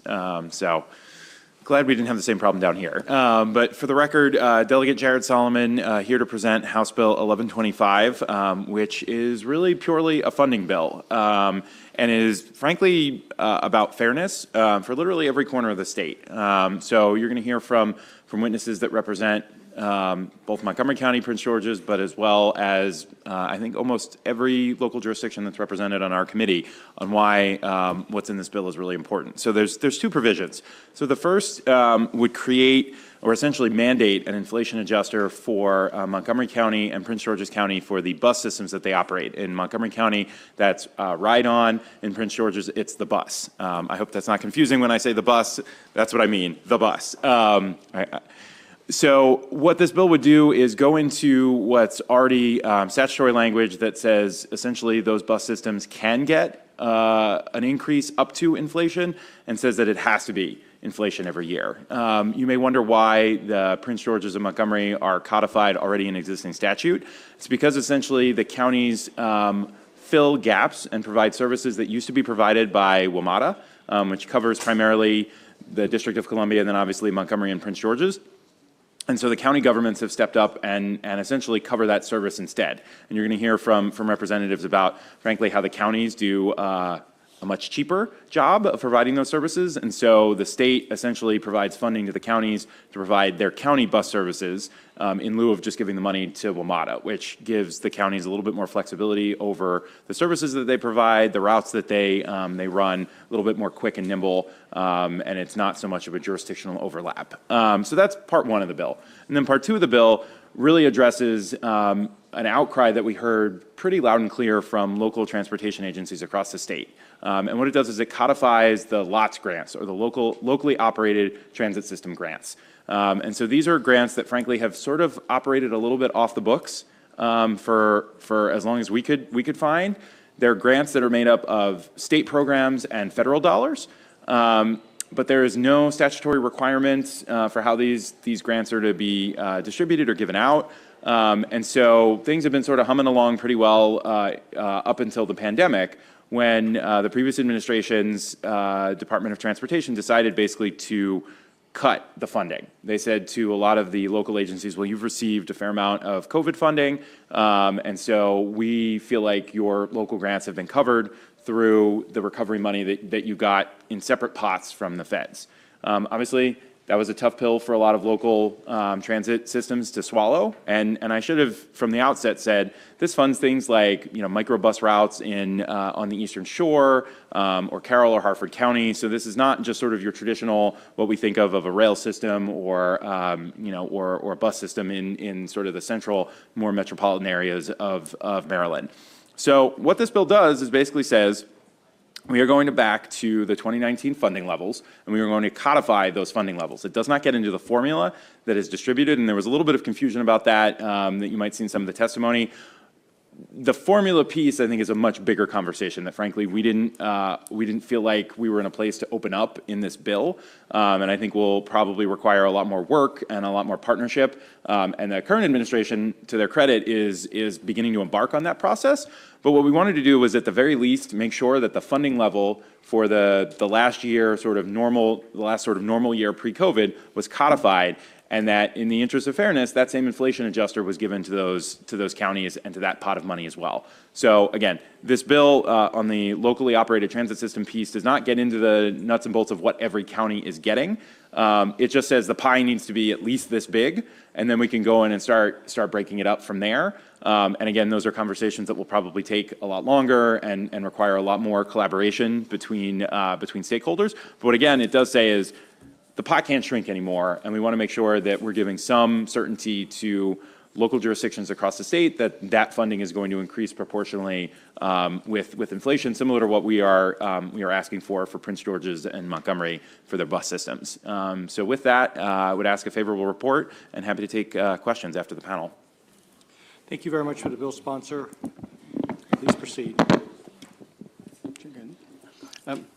Good afternoon, Chair Barnes and members of the committee. I am Victor Weisberg, Special Assistant to the Director for the Prince George's County Department of Public Works and Transportation, and I'm testifying on behalf of the county in support of House Bill 1125, which would, as already articulated, would place funding for the locally operated transit systems, or lots, on a more sustainable basis. Offer greater certainty, provide protection from the continuing cost increases that we face in providing public transportation for the communities that we serve, particularly those who are most in need.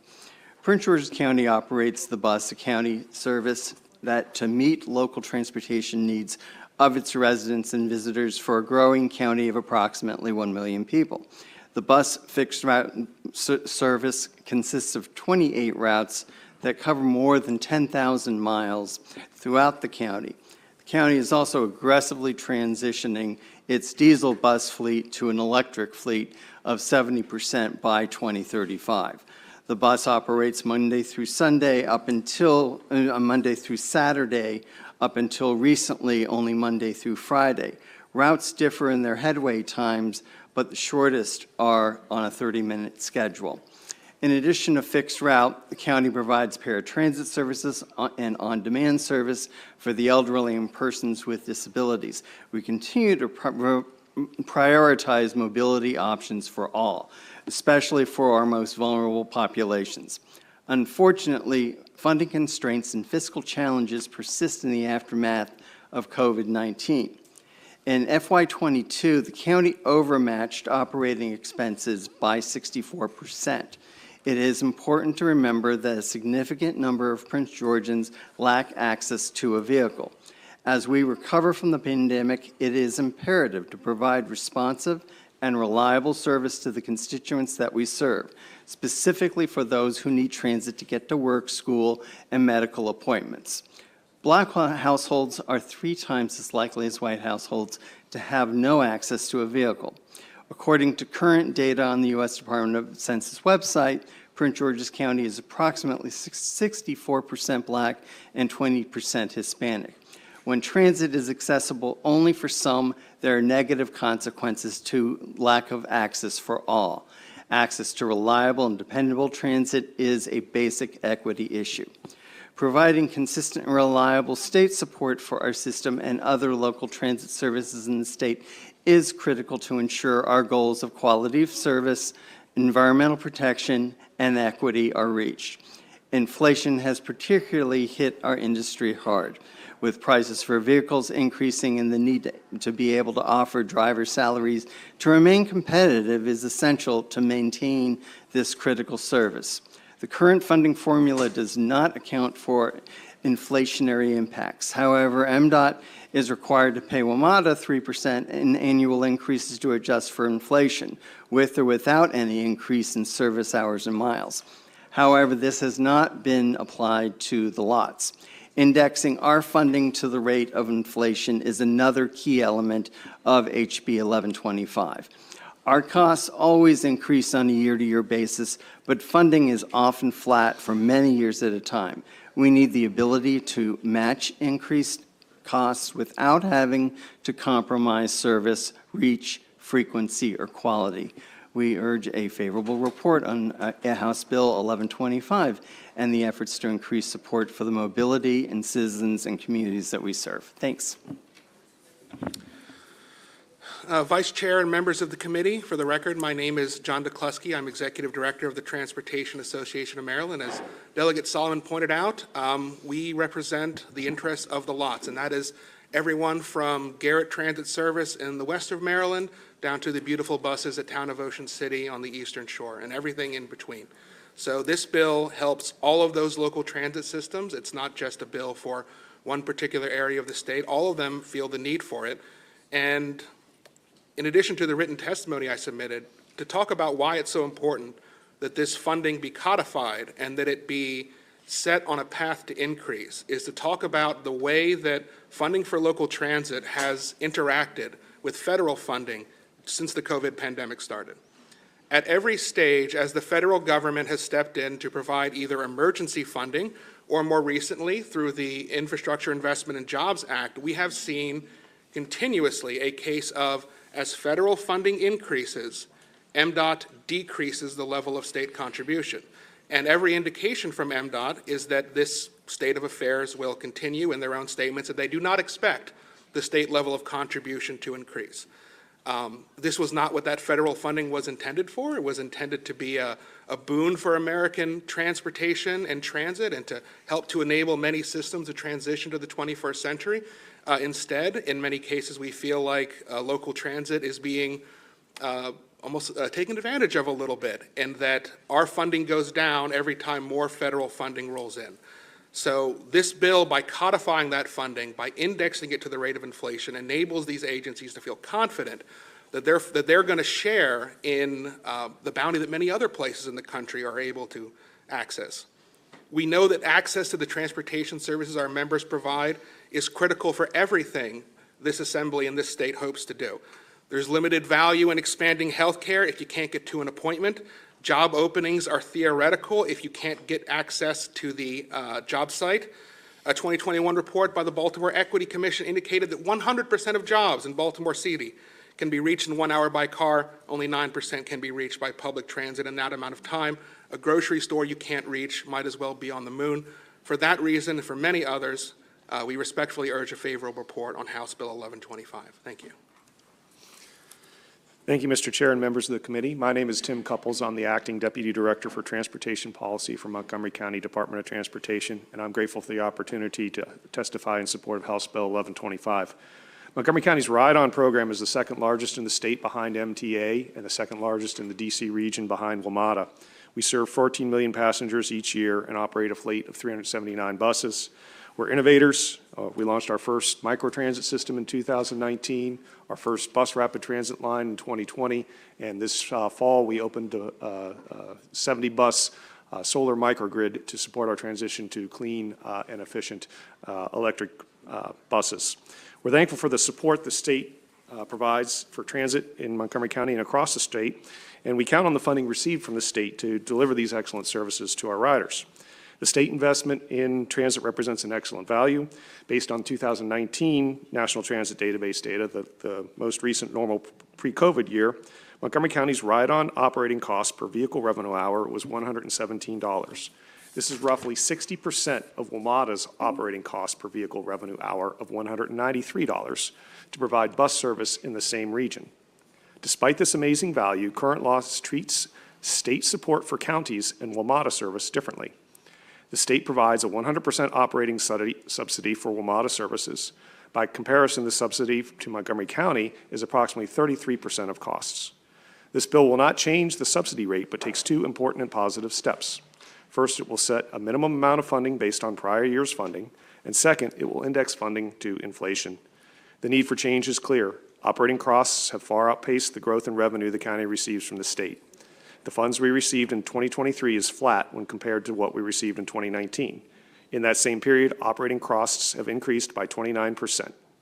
Even in times with normal inflation, such as between 2015 and 2019, state funding grew by 6.5%, while the CPIU grew by 8% during that time. I urge you to pass House Bill 1125 and continue to support transit in Montgomery County and throughout the state.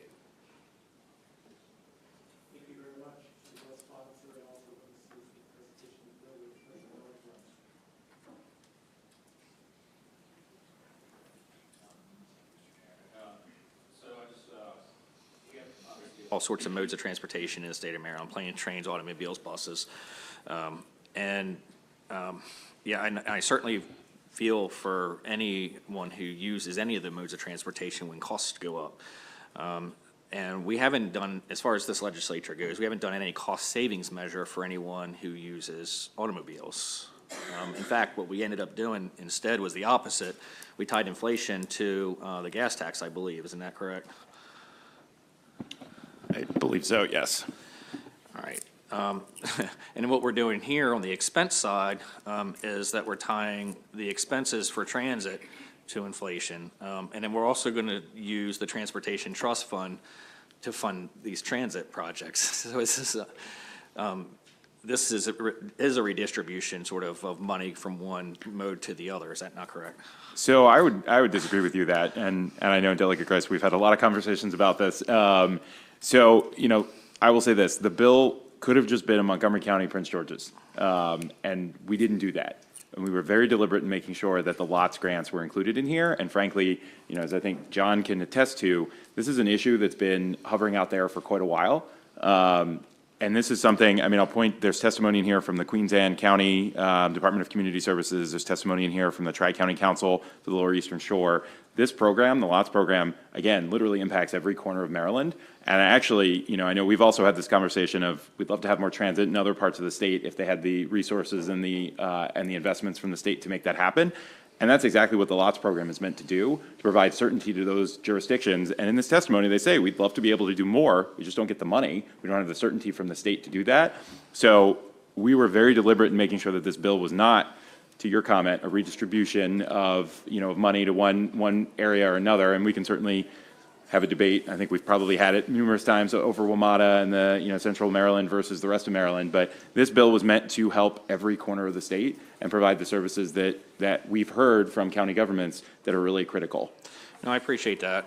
And this is an important conversation to have, certainly with this committee, in that in Maryland, the rural parts of the state, it really is inefficient to have public transportation. If you were to go, you mentioned Queen Anne's County, and that's my district, anywhere on the Eastern Shore, and we usually just have bus services. And if you look at any of those buses at any given time, there's probably room for 50 or 60 riders. There might only be 3 or 4 on it. It's just highly inefficient. And the vast majority, especially in the rural areas of the Marylanders, use, as a mode of transportation, they use vehicles. And, obviously, their cars are going up, the cost of maintenance is going up, the cost of fuel is going up, mainly because of policies, decisions that we made. Insurance, everything is going up, and we're not giving them any sort of relief. And we talk about equity and fairness across the board.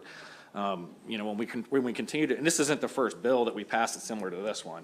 I think we're creating more inequities than we are equities whenever we pass this sorts of legislation. And I just want to make that point. Thank you.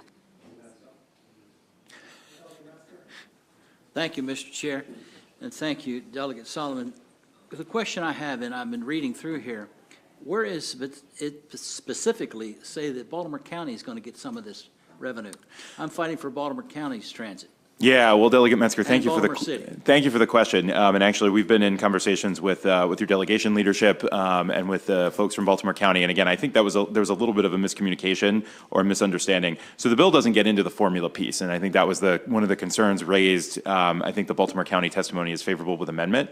Again, we know that the formula conversation needs to be had, and so what this bill does not do is get into that. That is, I've had enough of those fights to know that often when you're dealing with a formula, it's like a water balloon. You squeeze in one part, it affects another. So if you have a set pie, often changing a formula means somebody wins and somebody loses. I think MDOT is starting to embark on a process that, includes a whole bunch of hold harmlesses and is engaging on that conversation. But this bill is just the start of saying we want the pie to be set and we don't want it to start to shrink anymore.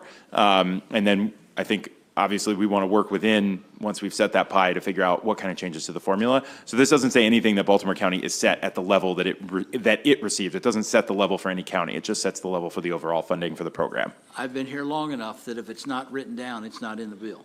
So I think it needs to be in the bill. It's very important. Thank you. Any other questions from members of the committee for the bill sponsor or this panel? Thank you very much for being here. We also have Thank you, Mr. Chair. Sarah Sample, who signed up as a witness, and then also, just to double check, Jeff Barnett.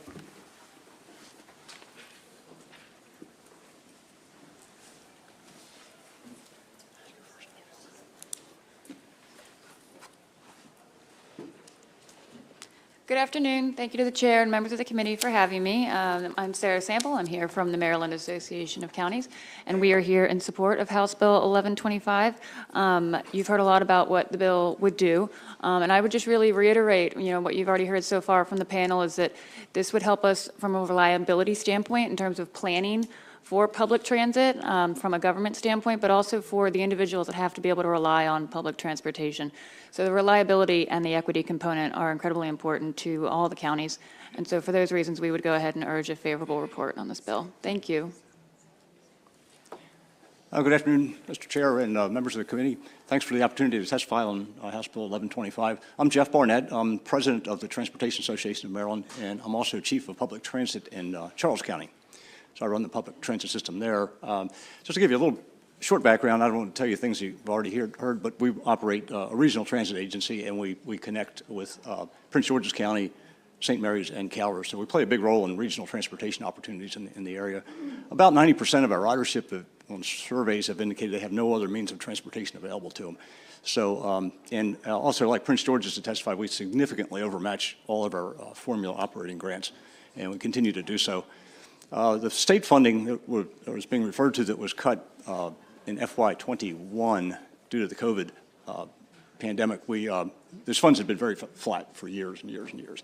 But one of the points I'd like you to be aware of this afternoon is that we saw our Americans with Disabilities Act transportation drop significantly. So, and the funds were cut as we went into the pandemic and it became critical. Our door-to-door specialized ridership dropped significantly. So the impact of the funding cut really was not that significant. But as the pandemic ebbed, that ridership came back with a vengeance, and it's a very expensive service to deliver, and that's part of our urban and our rural operations. And those folks really need us. They're unable to use fixed route transit. The existence of that service allows them to age in place. We serve a lot of the senior communities there, provide transportation to dialysis, to a lot of jobs. So that's hit us pretty hard. The graphs are going in the wrong directions, and it makes it more and more difficult over time to meet that growing need. Give you an idea, the ADA registration database in our county has grown by about 100% in 6 years. So folks are moving in that have disabilities or they're aging in place and then eventually need us to provide door-to-door service. So in that regards, would very much appreciate a favorable report on this House bill. I can answer any questions. Thank you very much, Ms. Sample, and also Mr. Barnett for providing testimony. We have a question from Delegate Greist. Told that so many times, and for some reason we keep doing it. Just a real quick question. So for Ms. Sample, this funding is going to come out of the Transportation Trust Fund. So did your board have any discussion over that impact possibly to highway user revenues, and I know there's a balance because obviously the counties also benefit from the transit piece too. So I would say they did not in the legislative committee meeting that I was a part of. It's very likely they did have more detailed conversation about that in the subcommittee meeting, and I can certainly go ahead and get details on that from you if we've got them. All right, thank you. Are there any other questions for Ms. Sample or Mr. Barnett from members of the committee? Thank you very much. That concludes the bill hearing for House Bill 1125. The committee will now go back up the agenda, and we will hear from Delegate Embry on House Bill 1122, Maryland Construction, Education, and Innovation Fund Funding Alteration. And joining us for the very first time. Thank you, Vice Chair. And may I bring up members? Sure can. Well, thank you. This is Jennifer Sproul, who is the president of the Center.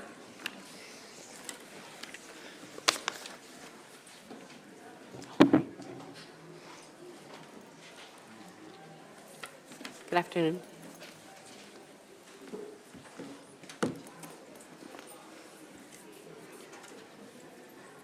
Thank you. May I start?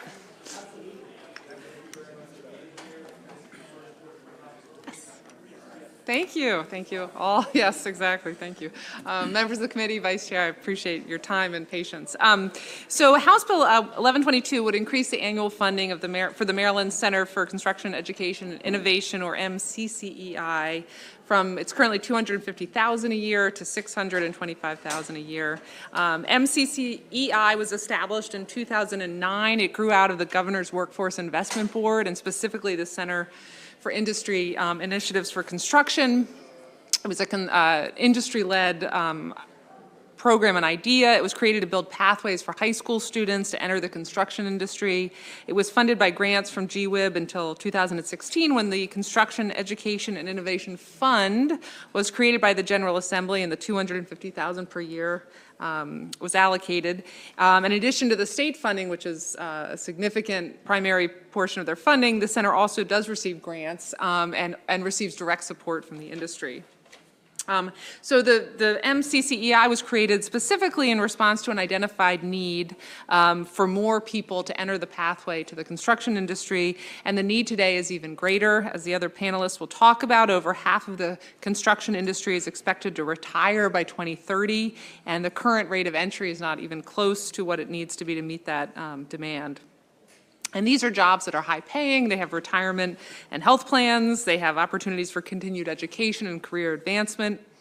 And so MCCEI, they play a critical role in exposing students and their parents to the possibility of careers in the construction industry and helping them map out the pathway to enter that career. It's also, which will be talked about, complementary with the blueprint goal of 45% of high school students having work-based credentials by the time they graduate. And finally, and again, the panel will speak much more eloquently and in depth about this, but MCCI serves another critical role, which is reaching students who might not otherwise enter the industry, specifically bringing in women in the industry to talk to high school students, working with the Baltimore City public school systems and systems across the state to reach people, again, who are have not traditionally been part of the construction industry. So I will let Jennifer and others speak more about that. I just want to say that I think this is the time, because of the need, because of the people leaving, and also just the need to increase job opportunities for our students across the state. I think this is a great time, and also the increased funding not only will allow the center to do more, but they'll also have the capacity to apply for federal and other grants.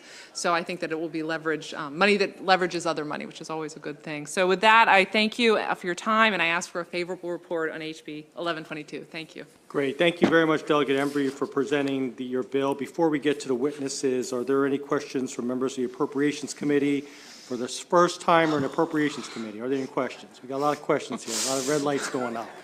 All right, all right. Are there any real questions for the bill sponsor? Thank you all. All right, great. Okay. Sure, Delegate Metzger. Education is in your DNA. Thank you. Her dad was Baltimore County's school superintendent. City, actually, Cities, yes. Many years ago, and he's just a genuine man. Thank you. Thank you. Thank you so much, Delegate. Metzger, for your kind comments. Please proceed. Good afternoon, Vice Chair and members of the committee. My name is Jennifer Sproul. I'm the president of the Maryland Center for Construction Education and Innovation, and I ask you today to report favorably on House Bill 1122, which expands opportunities in the construction industry, particularly to high school students and underserved populations in Maryland. There's so much work to be done, and this increased funding will enable that. This week marks the 25th annual Women in Construction Week, which highlights the impact that women are making on the construction industry. While our numbers have increased in recent years, women still only make up 13.6% of the construction workforce in Maryland. The fact is, most women do not realize that they can not only work in the construction industry, but they can have a family-sustaining career in construction where the wage gap is almost non-existent at 94.3%. In no other industry is the disparity between available workers and opportunity more pronounced than that of construction. That is why MCCI's work as an independent workforce intermediary is so vital.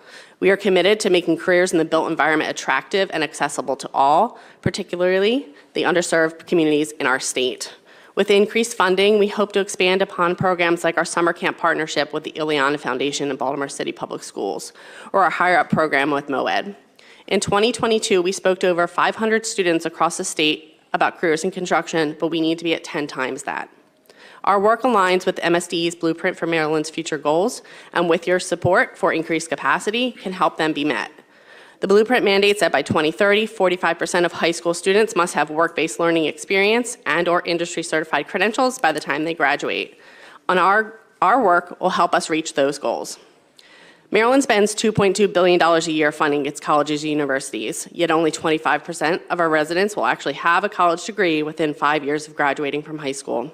It's time to invest in the other 75% of students and give them a path to success that will work for them.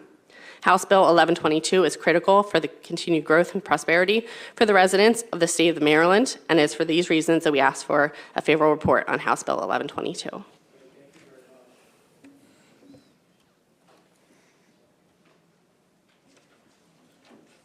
Good afternoon, Chairman Barnes and members of the Appropriation Committee. My name is Mark Drury, and I'm here to testify in support of House Bill 1122.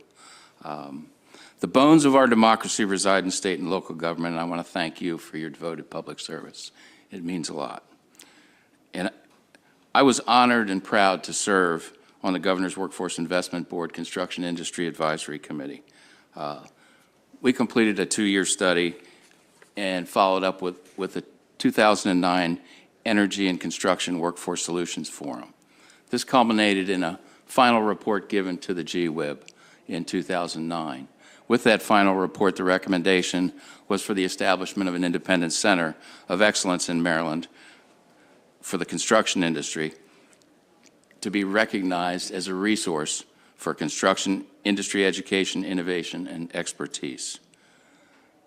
MCCEI was born in 2009. In 2012, MCCEI published The Critical Path, which was an in-depth report with 6 key recommendations to position Maryland as an innovative leader in global construction industry. Digging Deeper came out in 2014 and was released with guidelines to align skills, technology, and attainment between industry and education. The 2016 publication, Building Bridges, provided solutions and alternatives to Maryland's persistent deficit in built environment college degrees. Build Your Path is a guidebook built for built environment career pathways and is in its 4th edition, and hundreds of thousands of copies have been distributed to high schools throughout the state.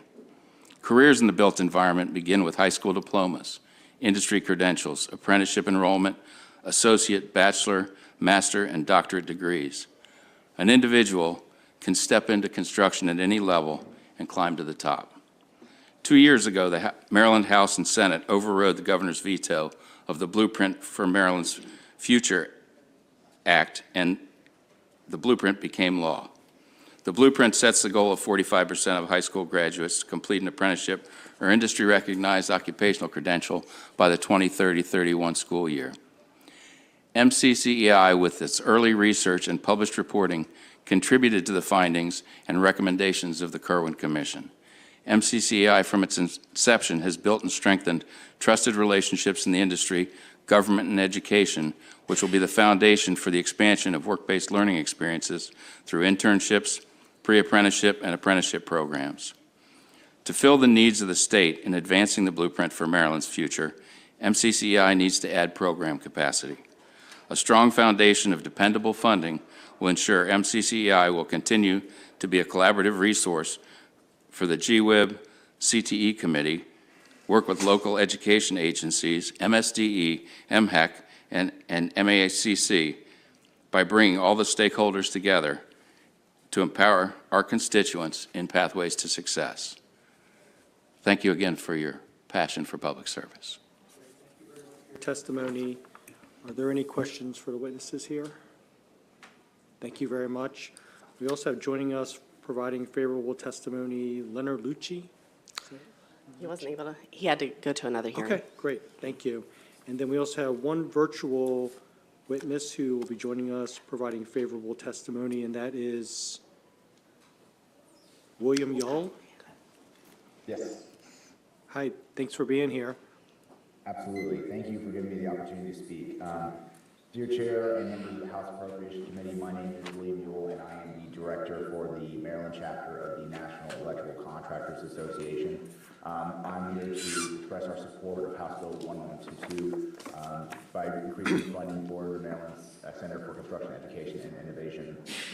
I'll be very brief. I think a lot of amazing talking points were already used and said, but just so for someone who does represent contractors in the construction industry, it's an incredibly vital and necessary aspect of the continued growth of Maryland and its residents.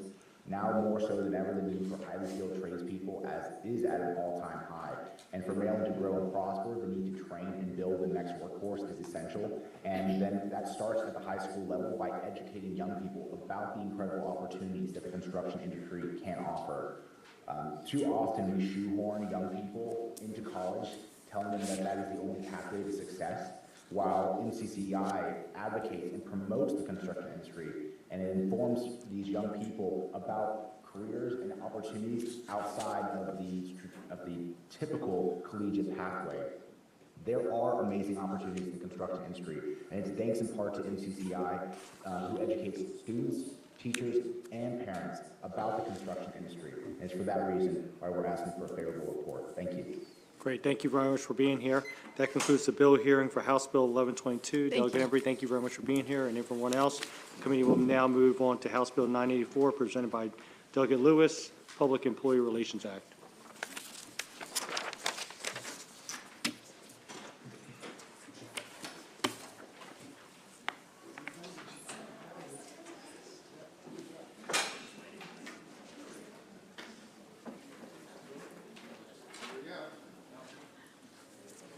Thank you, Mr. Chair. I'm assuming my panel can come up with me. No problem. So to Chair Barnes, Vice Chair Chang, and members of the Appropriations Committee, for the record, Delegate Jazz Lewis here in support of House Bill 984, the Public Employees Relations Act.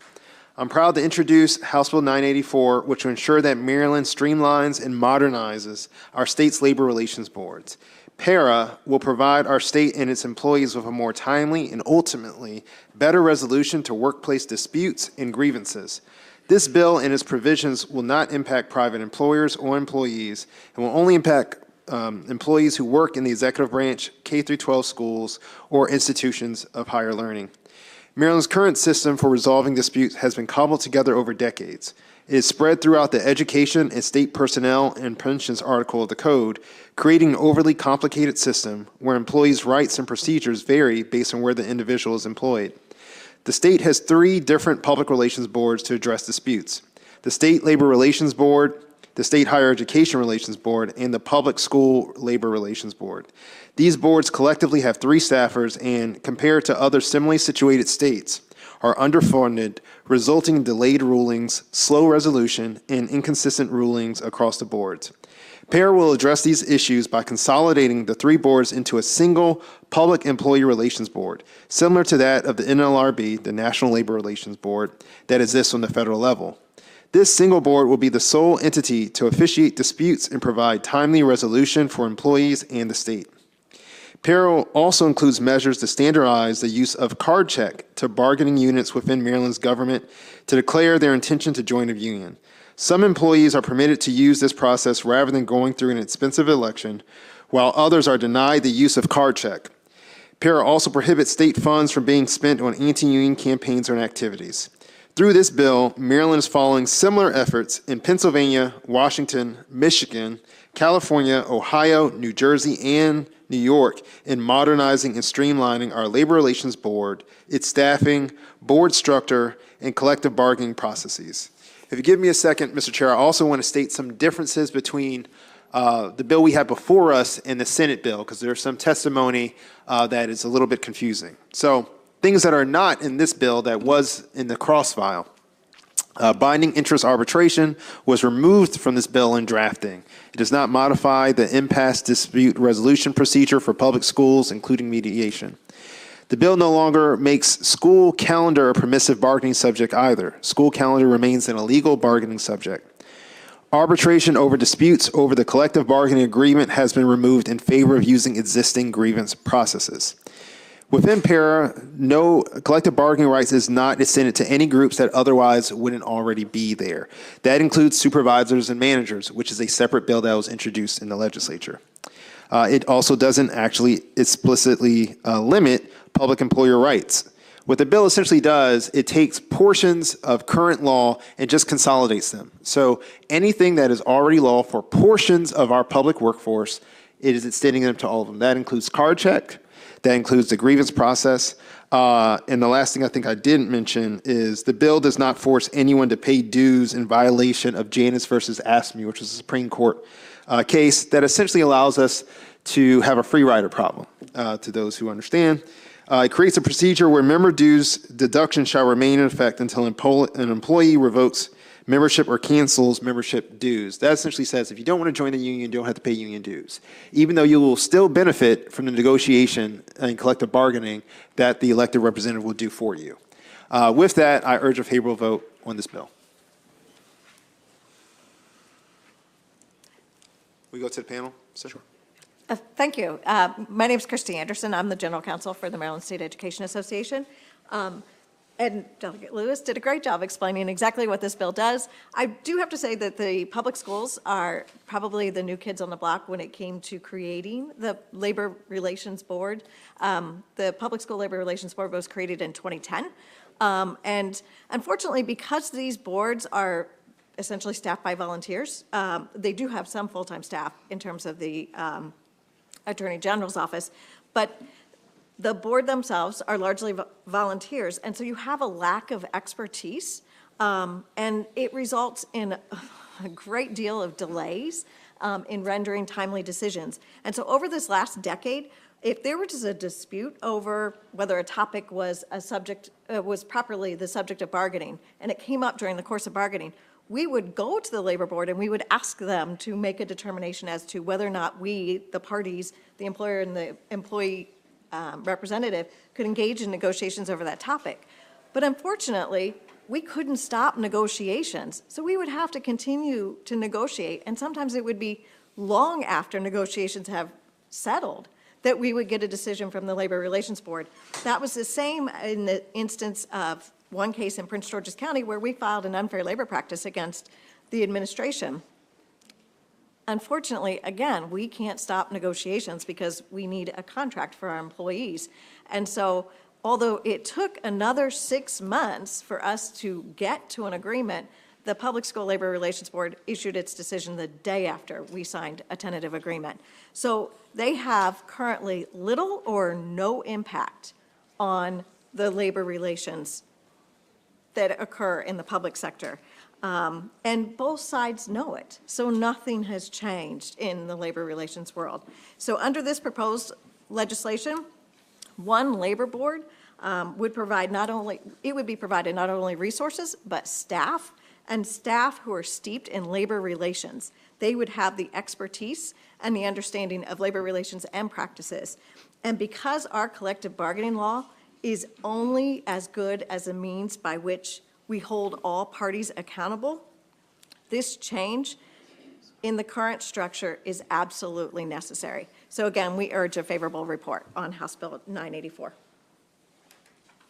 Oops, sorry.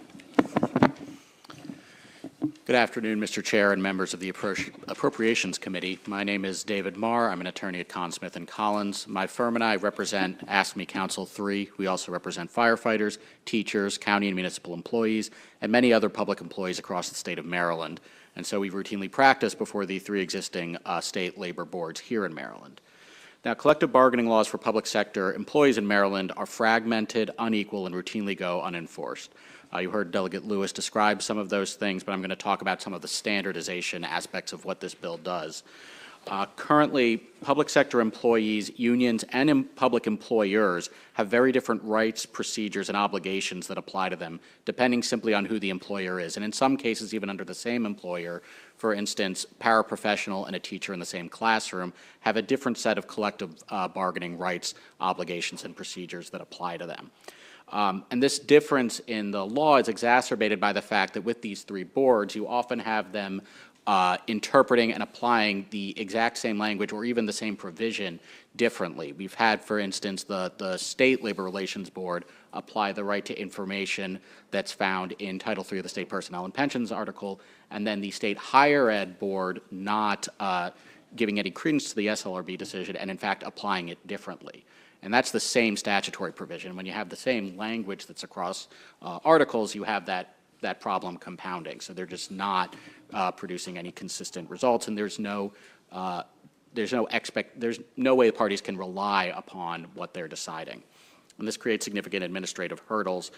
And there's also, going along with that standardization, there is no good reason for certain employees to have certain rights that are then denied to other employees in other parts of the state. There's no good reason for card check to be available to community college employees, but not to employees of the Maryland Department of Transportation, or for employer neutrality provisions to apply to certain employers, but not to others. And then union access, grievance, and remedy procedures that all vary depending simply on who your employer is, even though you're all working for the state of Maryland. HB 984 levels the playing field and creates a single body of labor law for all. As Delegate Lewis mentioned, nothing in this bill is really new except for the enforcement powers. The rights, procedures, and obligations are all applicable to one group of public sector employees now. We're just making it standard across the entire state. This bill is vitally necessary to ensure that Maryland's labor law and the MOUs and negotiated agreements made under that law can be and actually are enforced. And so we urge this committee to give a favorable report to HB 984. Great, thank you very much. Are there any questions from members of the committee for the bill sponsor or the witnesses? Thank you very much. We also have Thank you. providing unfavorable testimony on the bill. We have Carolyn Skolnick with the University System of Maryland, also Mary Pat Fannin with Maryland Public School Superintendents, and John Willems with the Maryland Association of Boards of Education.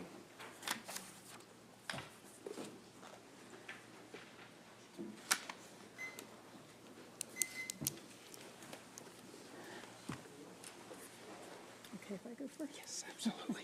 Again. Good afternoon, Mr. Chair and members of the committee. Again, I'm Carolyn Skolnick, an Associate Vice Chancellor at the University System of Maryland. Excuse me. This bill proposes a drastic restructuring of the collective bargaining process in the state. Among other things, it redefines key aspects of the labor management relationship, modifies the bargaining and dispute resolution processes, amends the election process for certifying an exclusive representative, and abolishes the 3 existing labor relations boards, replacing them with a new single board with expanded regulatory and enforcement powers. The State Higher Education Labor Relations Board has functioned as the expert for labor disputes in higher ed for over 20 years. The newly enacted board may not have the bandwidth to accomplish what was previously handled by the 3 boards and may not have the expertise in higher education necessary to effectively adjudicate disputes in this arena. Additionally, by abolishing the status of decisions as precedents to be followed in later cases, the new board could overturn many years of prior precedent and establish all new rules and regulations, leading to a complete lack of predictability in higher ed labor matters. Interestingly, this bill's claimed intent is to follow the rights of employees under the National Labor Relations Act, yet provisions of this bill are only consistent with that act when advantageous to the union. In fact, this bill seems to radically prune the rights of management to a small subset of fundamental management rights currently protected under existing law, thereby effectively eliminating the university's ability to run its operations. These management rights are consistent with management rights provided under labor statutes in the private sector, federal government, and states throughout the country. Finally, this bill appears to extend collective bargaining rights to supervisory and managerial employees, and it would make it legal for employees to engage in a work slowdown or refuse to perform employment duties. For these and other reasons, we respectfully urge an unfavorable report on House Bill 984. Thank you.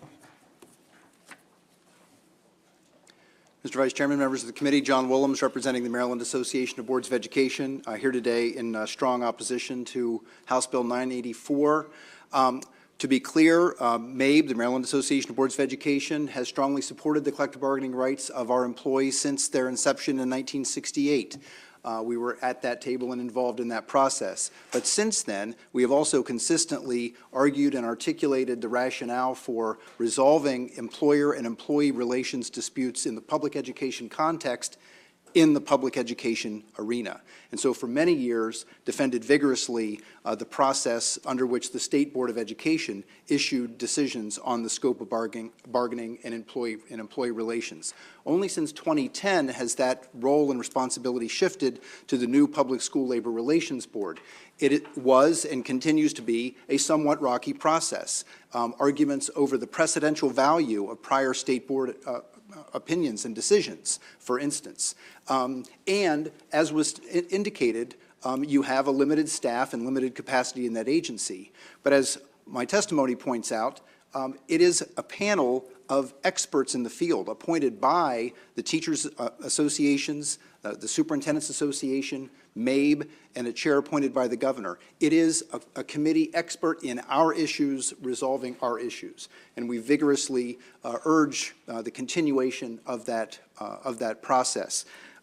The previous testimony also pointed out what is not in this bill, and thankfully it doesn't replace mediation with binding arbitration throughout, and we are appreciative that it also doesn't include school calendar issues, but that it does include class size issues. But on page 36 of the bill, it does clearly upend and eliminate any prior standing of any precedent established by the Public School Labor Relations Board. And just to reiterate, why that is so troubling to us is that only through vigorous advocacy were we able to secure the Public School Labor Relations Board retaining the prior standing of the decisions of the State Board of Education. So to lose all of that in one fell swoop would be devastating, we believe, to the stability of labor relations in Maryland's public school arena. Thank you.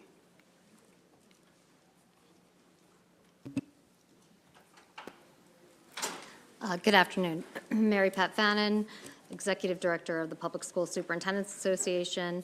I came today with 3 concerns on the bill, and very happy to hear that the arbitration is taken out in this and keeps the mediation, which is a real incentive for parties to come to the table and come to an agreement. The other 2 issues, one was the calendar, so that's good that that's out, but the class size bargaining is still something that we're very concerned about. There is a House Bill 85 that was heard in Ways and Means that is just targeted on class size, and so we ask for the same consideration here, that we are in the middle of implementing the blueprint. We're going to have new career ladders, new professional development, a need for all kinds of new teachers. And so having us sort of layer this into what we're working on right now is going to be confusing. And I'd just like to point out that the Kirwan Commission did consider class size, and they've rejected lower class sizes as a mean for successful student behavior and successful schools. The last piece, combining the boards, are there problems? Sure. Could there be improvements? Yes. But this bill is so massive and has so many policy and operational changes, I'm not sure that the product is what we would all hope for to improve upon. So if this is something that the committee really wants to work on, we hope you will pull all the stakeholders together and we can really hash out some of these issues. The loss of the president, how do you say it, precedental value is very, very troubling. And the idea of relitigating, this, school systems relitigating cases over the last 15, 20 years, probably later than that, is very disturbing. So thank you for your consideration.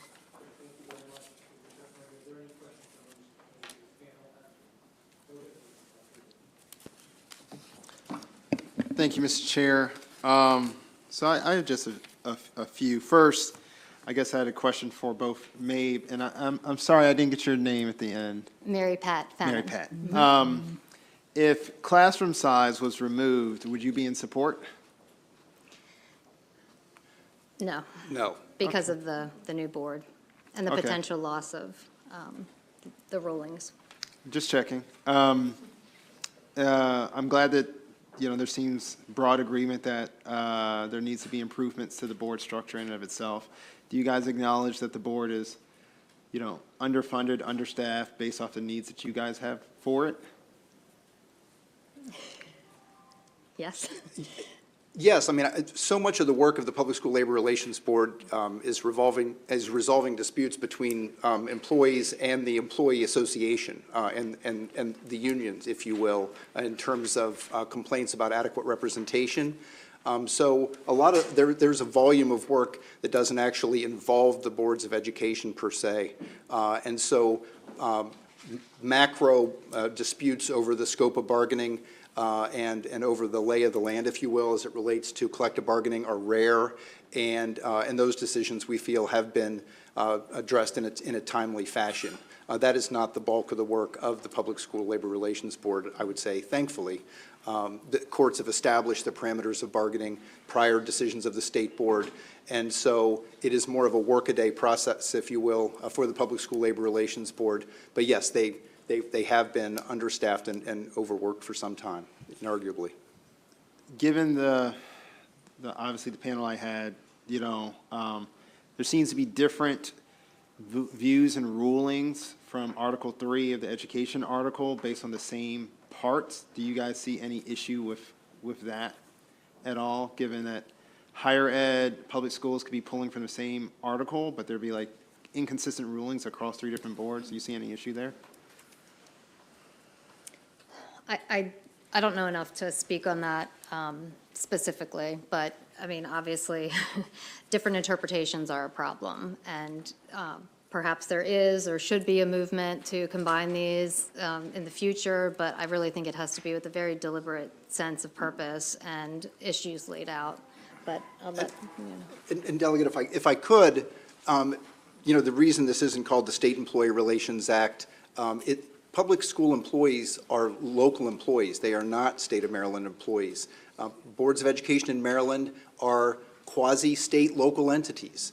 They are considered by some decisions local entities for budget purposes, but state entities for all of the other accountability issues, most of which are heard across the hall in the Ways and Means Committee around academic performance and operational accountability and the like. So our employees are, we believe, very different and distinct, not only from the higher education employees, but certainly from state employees based on the status of local school systems as their employer. Thank you, Mr. Chair. I appreciate your responses. Looking forward to talking to you all.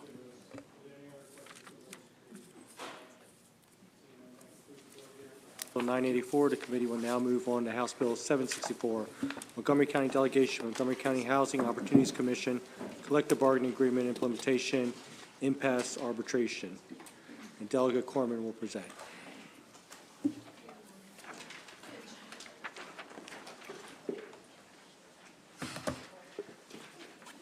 Thank you, Mr. Chairman, colleagues. House Bill 764 is a local bill. The Housing Opportunities Commission in Montgomery County, which is sort of our public housing authority, has collective bargaining and binding arbitration already. This takes the impasse resolution mechanism that applies at the end of a collective bargaining agreement and makes that how we resolve impasse disputes during the life of a collective bargaining agreement. So if there's a dispute over whether or not something being done by management is pursuant to the collective bargaining agreement or not, the way you resolve that would be the same as you would resolve a problem negotiating a contract at the end of a collective bargaining agreement. So that's the bill, supported unanimously locally and does not apply on the Eastern Shore. Sending this local bill, are there any questions for Delegate Corman, Delegate Grice? So this bill doesn't apply to any other parts of the state besides the Eastern Shore, just Montgomery County?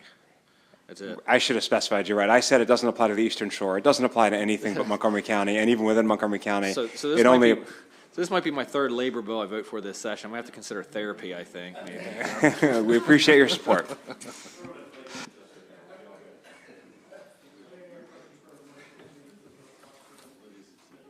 Thank you. Favorable testimony from Ken Silverman with the Housing Opportunities Commission of Montgomery County. Good afternoon, Mr. Chairman, members of the committee. I'm Ken Silverman, Director of Government Affairs for the Housing Opportunities Commission of Montgomery County. HOC believes that the issues addressed by HB 764 would have been better handled through our collective bargaining agreement, and we oppose the legislation for that reason. However, I'm here today to express HOC's appreciation that the bill sponsor, Senator Kramer, the Montgomery County delegation, and our labor partner, McGeo, worked with us to produce an amended bill. It takes a more balanced approach and achieves the goal of parity with the bargaining process for Montgomery County employees. So if the bill is going to move forward, we just request that the amendments adopted by the delegation be included in the final legislation. Thank you for the opportunity to speak today.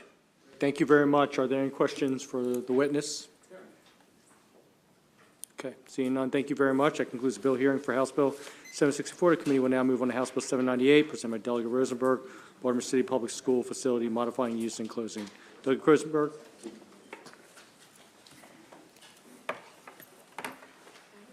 Thank you, Mr. Chairman and members of the Appropriations Committee. To build a new school in the 21st century program, like making an omelet, you have to break some eggs. There are schools are surplused and schools become swing schools. And this is a very important neighborhood issue. And the bill that is before you today, with the amendments that have been made available to the committee today, it is my best understanding has the support of the city government and no opposition from the city schools. You will hopefully hear some testimony that we still have to work out an individual issue or do our best to try and do that. But this is why the bill is before you. That is, neighborhoods become, the school is an essential part of every neighborhood. Everybody here knows that, whatever your jurisdiction. So as part of the 21st Century School Agreement, the city had to close a significant number of schools as it jointly with the city, with the state, built new schools. So in 2017, I introduced legislation that would have mandated a certain level of community input for that process of determining what would happen to a school after it is surplused. That decision is made by a school is surplused when the city school system gives it back to the city government. So this is a decision to be made by the city government, not by the schools. And in 2017, the introduction of the bill brought about a letter from the city's planning director saying this is the process that we will use. I didn't follow my own teaching and did not get that put into the bill as law and assumed that the city would carry out that policy. They have not. Over successive administrations, that has not been the case. It has not been the case in every instance where there has been adequate community input in determining what will go into the site or the building or the building. So this bill, as amended, would incorporate, with the city's support and a slight amendment to what has been presented to you today, a community input process. This is just for Baltimore City, for the subsequent future use of a surplus building. We also have the issue of swing schools.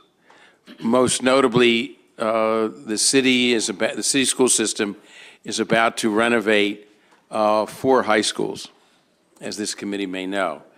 And out of deference to my colleague from the 41st District, I'll list the high schools in alphabetical order: City, Douglas, Poly, and Western. Each of those 4 schools needs to be in a swing school for the duration of the construction. And in at least 2 instances, the swing school will be a school, specifically Northwestern Senior High School and Garrison Middle School, that for Northwestern, Poly would be the 3rd school to go there as a swing school. My alma mater, Cross Country Elementary School, is currently there. And for Garrison, this would also be, I believe, the 3rd school, but certainly for an extended period of time. So the bill as introduced would have put a limit on the number of years that a school could be used as a swing school. It's premature to ask you to mandate a limit of that nature. That's a discussion that needs to continue. But outside of the legislature, perhaps we come back, perhaps we resolve it without a statute, who knows. But in light of the bill, or since the bill's been introduced, we've had some very positive discussions between the school system, between North Avenue and the residents surrounding Northwestern, and we also expect to have similar discussions for the residents in the Garrison neighborhood. So I would urge the committee to enact this bill with the amendments that have been made available to the committee today, and the city will, I think, seek a technical or minor amendment, minor change to one of those amendments, which is acceptable to me. And I want to state publicly that the delegate and I will continue our discussions with the Grove Park community. One of the instances that, there have been several, but they're one of the instances that prompted the introduction of this bill. Their concerns, dissatisfaction with the process for the future use of the Grove Park School. So thank you very much. Delegate Rosenberg for presenting the bill. Any questions for the bill sponsor on the bill? Delegate Bridges. Thank you, Mr. Chair. Delegate, despite the fact that you chose the wrong high school to go to, I do have a question just about the fact that this bill as amended, unfortunately, I wasn't able to stay for our delegation meeting on Friday. Does this incorporate the needs of the Grove Park community immediately, or do we still have to go through the process that you mentioned? Thank you. The bill as introduced would have been retroactive to apply to any school, I think, where the school had not, the key had not been turned over and given to the private entity. So part of the, thank you, Delegate. Part of the discussions with the city is that, and it's in the amendment, that the bill would apply only to decisions made by the school board regarding surplusing a school made on or after the first day of this session, which addresses, from our standpoint, it doesn't solve Grove Park, but it addresses broader issues. Yeah, thank you. Thanks. Questions for the bill sponsor on this bill? Thank you very much to the bill sponsor for presenting the bill. We also have testimony favorable with amendments. Stephanie Murdoch, DHCD.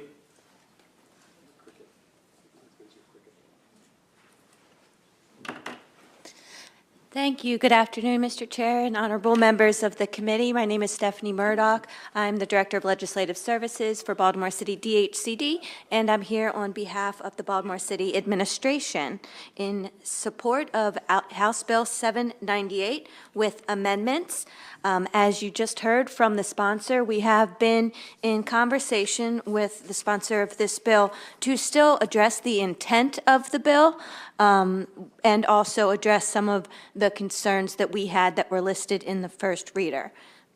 So what this bill would do is it would codify our ongoing commitment to community engagement in the disposition process, along with addressing maintenance and security concerns highlighted by the community.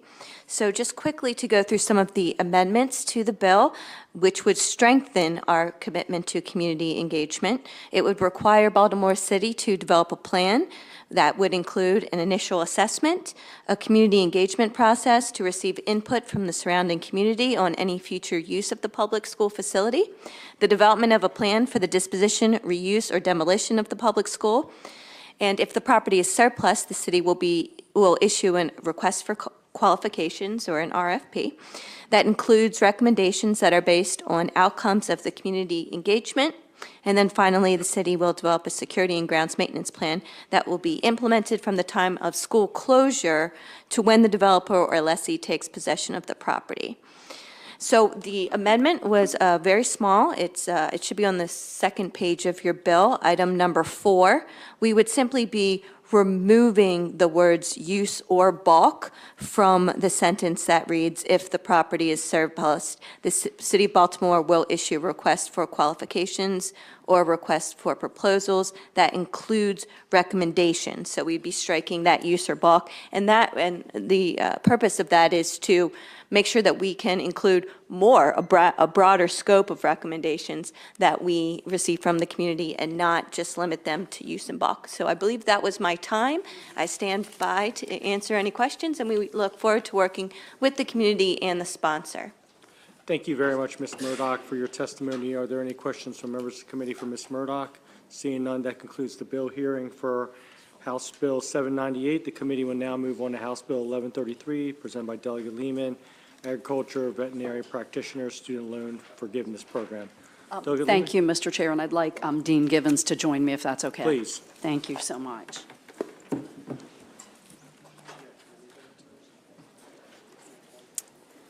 Good afternoon. Good afternoon, Mr. Chairman and esteemed Appropriations Committee colleagues. For the record, I'm Delegate Mary Lehman, and I'm pleased to present House Bill 1133, establishing a veterinary practitioner student loan forgiveness program. This program addresses the growing veterinary shortage in Maryland. It selects participants based on their experience, their training, and eligibility to work in high-need areas, and those include low-income areas, emergency practices, nonprofit shelters, and rural areas by forgiving loan debt of up to $20,000 per year. There is a cap of 5 years of loan forgiveness, and a student does have to be at least $40,000 in debt to qualify. And in return, that student will make a commitment of 2 years of service in Maryland per disbursement. The program is capped annually overall at $2 million. So by the time veterinarians finish school, they typically have paid more than $250,000 in tuition. Students are forced to take out huge loans, leaving new veterinarians with crippling debt. This usually happens around the same time in their lives that they are starting to maybe buy their first home, possibly starting a family, maybe opening their own practice or hoping to. And this is especially challenging for veterinarians looking to practice in low-income or rural areas where clients maybe are not able to pay top dollar for care. So HB 1133 would provide some relief from their school debt by giving a new vet greater flexibility to practice in these areas of high need. According to the American Association of Veterinary Medical Colleges, and the dean will speak to this, there are just 32 accredited veterinary schools in the United States, and that is fewer, obviously, than one per state. Maryland does not have its own school. It shares a school with the state of Virginia. That's the Virginia Maryland College of Veterinary Medicine. And students who go to school there, students from Maryland, don't always return here after they complete their education, and that's sometimes because they've established professional networks in the areas where they do their internships. But they might be more likely, we think, to return here if we pass this bill. Now, I want to emphasize, I do not have Maryland-specific information about the extent of the veterinary shortage, but there is a lot of really good written testimony I hope you'll take the time to glance at. And several groups indicate that this is a nationwide crisis and it's growing. At the same time, there's more demand than ever for veterinary care for pets. A recent study by Mars Veterinary Health indicates there's a 16% shortage of veterinarians to meet national animal care needs. And if this trend continues, an estimated 75 million pets could be without veterinary care by 2030. So I'm honored to be joined today by the Dean of the Virginia Maryland College of Veterinary Medicine, who can speak to the challenges of student debt, the veterinary shortage, and the relatively low pay of starting veterinarians, especially in these underserved areas. Mr. Chairman, I know you know this, but Maryland loves animals. We have some very strong animal welfare laws on our books, and we have a model spay-neuter program that is funded by a fee that pet food manufacturers pay on their products. I urge a favorable report on House Bill 1133, and I thank you for your time. Vice Chair Chang, members of the committee, privileged to communicate with you this afternoon. Understand that Virginia-Maryland College of Vet Medicine is a collaboration between 2 states and 2 land-grant institutions, University of Maryland and Virginia Tech. It's our privilege to serve Maryland as Maryland's College of Vet Medicine. What does that mean? In every class of approximately 126 DVM students, 30 of those spots are reserved for Maryland residents. Maryland residents and Virginia residents pay an in-state tuition. This is unquestionably an expensive education for individuals to obtain. Those Maryland and Virginia residents pay $26,000 per year for tuition and fees. Compare that to non-residents who pay $58,000 per year in tuition and fees to attend the same institution to obtain that education. Understand that last year, for those 30 seats for Maryland residents, there were 181 applicants. So there is unquestionably a desire for the education that is available. Understand that there is a national shortage. 75% of veterinarians are being called into small animal care, understand that's an area of great shortage. There are some areas in large metropolitan areas that are offering very large and significant signing bonuses. That creates a challenge for drawing individuals back into the state of Maryland. So there's clearly a national shortage. We desire as a college to play whatever role the state would desire in seeking to do the best job possible in educating Maryland residents. I do consider that the bill as proposed would be an attractive feature to draw some Maryland residents back to the state, some individuals that were not originally Maryland residents to the state, to hopefully address in some manner the shortage of veterinarians. Thanks so much.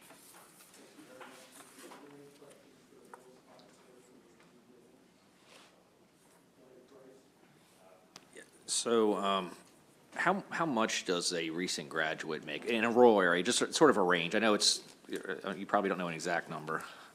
Great question. Understand with the national competition, first of all, I need to make sure I communicate. There's no limited licensure in veterinary medicine. So if you are licensed to work on a cat, you can also work on a cow or a horse. No limited licensure. Understand starting salaries right now average $100,000. Yes, in some rural areas, because the cost of living is less, there will be a slight decrease in that median starting salary. But average indebtedness is $175,000 across the nation. Understand that Maryland residents who go to Virginia, Maryland are going to have less than that as their indebtedness, but on average, $175,000 in debt.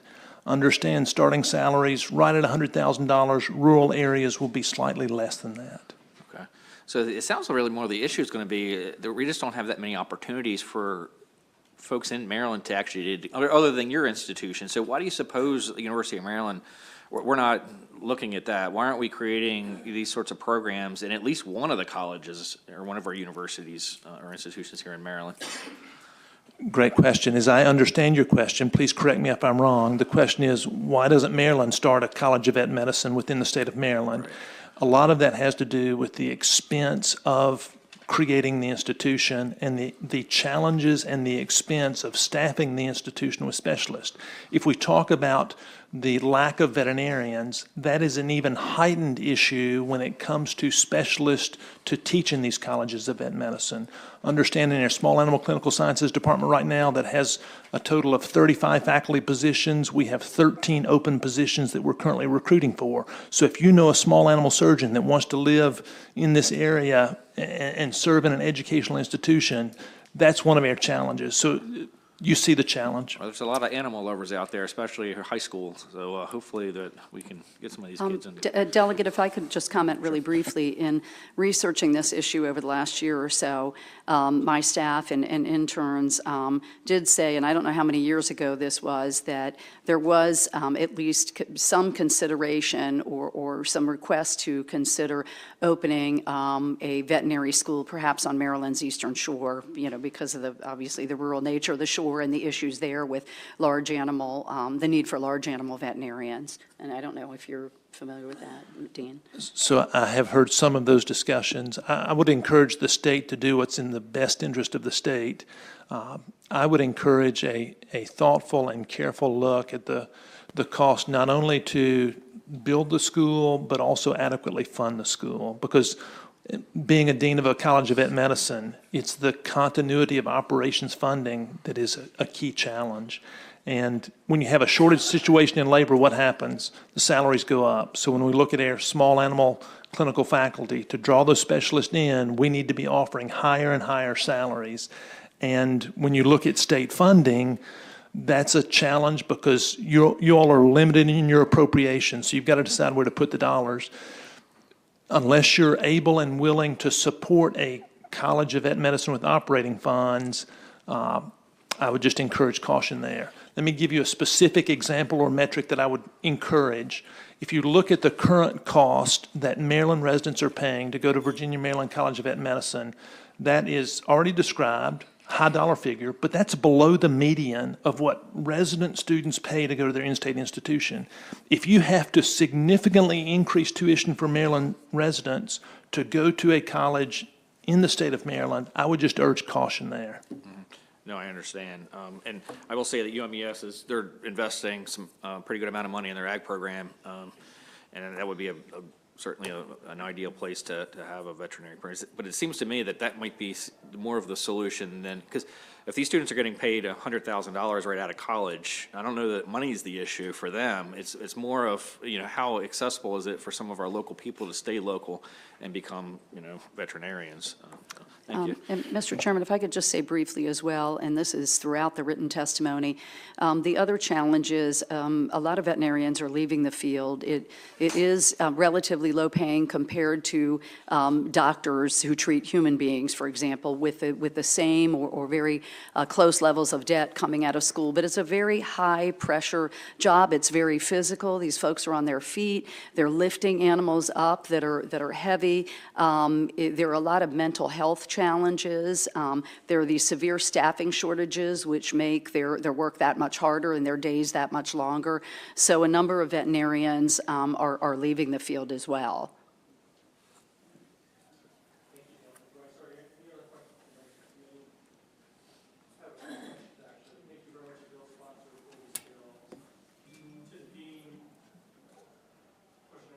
Is about how many students apply from Maryland to the School of Veterinary Science? So most recent past 3 years, those numbers of applicants are approximately 180 applicants for the 30 positions that are available for Maryland residents. Okay, great. And then how many students are currently enrolled in the School of Veterinary? So we have 126 veterinary students in each of our 4 classes. 30 of those are Maryland residents in each of the 4 classes, so a total of 120 Maryland residents. Okay, great. And then any idea what the average amount of debt that a student has when they finish the program? Yes, so nationally, that average is $175,000. If we look specifically at Maryland students, it will be significantly less than that. Approximately 80% of our students have some degree of debt. If we look at a median of indebted students, so again, we're taking out those students that don't have any debt, just looking at the median number for the students who do have debt, that Maryland number is going to be somewhere in the neighborhood of $145,000, $150,000. Okay, great. And then you're located on the campus of Blacksburg? That's right. So Virginia Maryland College of Vet Medicine has one department at College Park. That is a department that's primarily focused on research activity. Understand that students gain their primary educational aspects on the campus of Virginia Tech in Blacksburg, Virginia. Okay, great. And you're from Blacksburg? I am from Blacksburg. Okay, That's you correct. have a safe trip when you go back home. Thank you. Mr. Chairman, just quickly, if I could clarify, this program would be open to graduating veterinary students from any school in the country, not just limited to the Maryland, Virginia program. For example, in your written testimony, there is a really compelling letter from a student who's a senior at Tufts in that program, who's originally from Maryland, and said, this would be, a very attractive incentive to practicing in the state of Maryland. And the dean, I'm so grateful for him being here. His numbers, quoting the debt, is focused on just your school, correct? And the lower cost, because students attending other schools might have a significantly more debt. And remember that, I know you all know this, but Maryland has a relatively high cost of living, especially compared to some of our surrounding states. Great, thank you. We have a question from Delegate Resnick. Thank you, Mr. Chair. Just very quickly, do any other states have a loan repayment program for veterinary science? You may have said that during your testimony and I missed it. Yeah, thank you for the question. So 2 other states that we're aware of currently have programs. First of all, there's a federal program that I understand requires a lot of paperwork, but is not very generous financially. But North Dakota and Minnesota have programs, and they seem pretty, pretty good, but they focus more on rural practices for obvious reasons, because those states are pretty or have significant rural And as a areas. follow-up, if I may, those 2 states not have a problem with, or a lesser problem with having vets within those states? I believe Have we seen a benefit, is what I'm saying? Yeah, I believe my staff came across information where it has been definitely helpful in, I believe it was Minnesota. I don't know if there's enough information about North Dakota, but I can follow up, certainly. Great, thank you.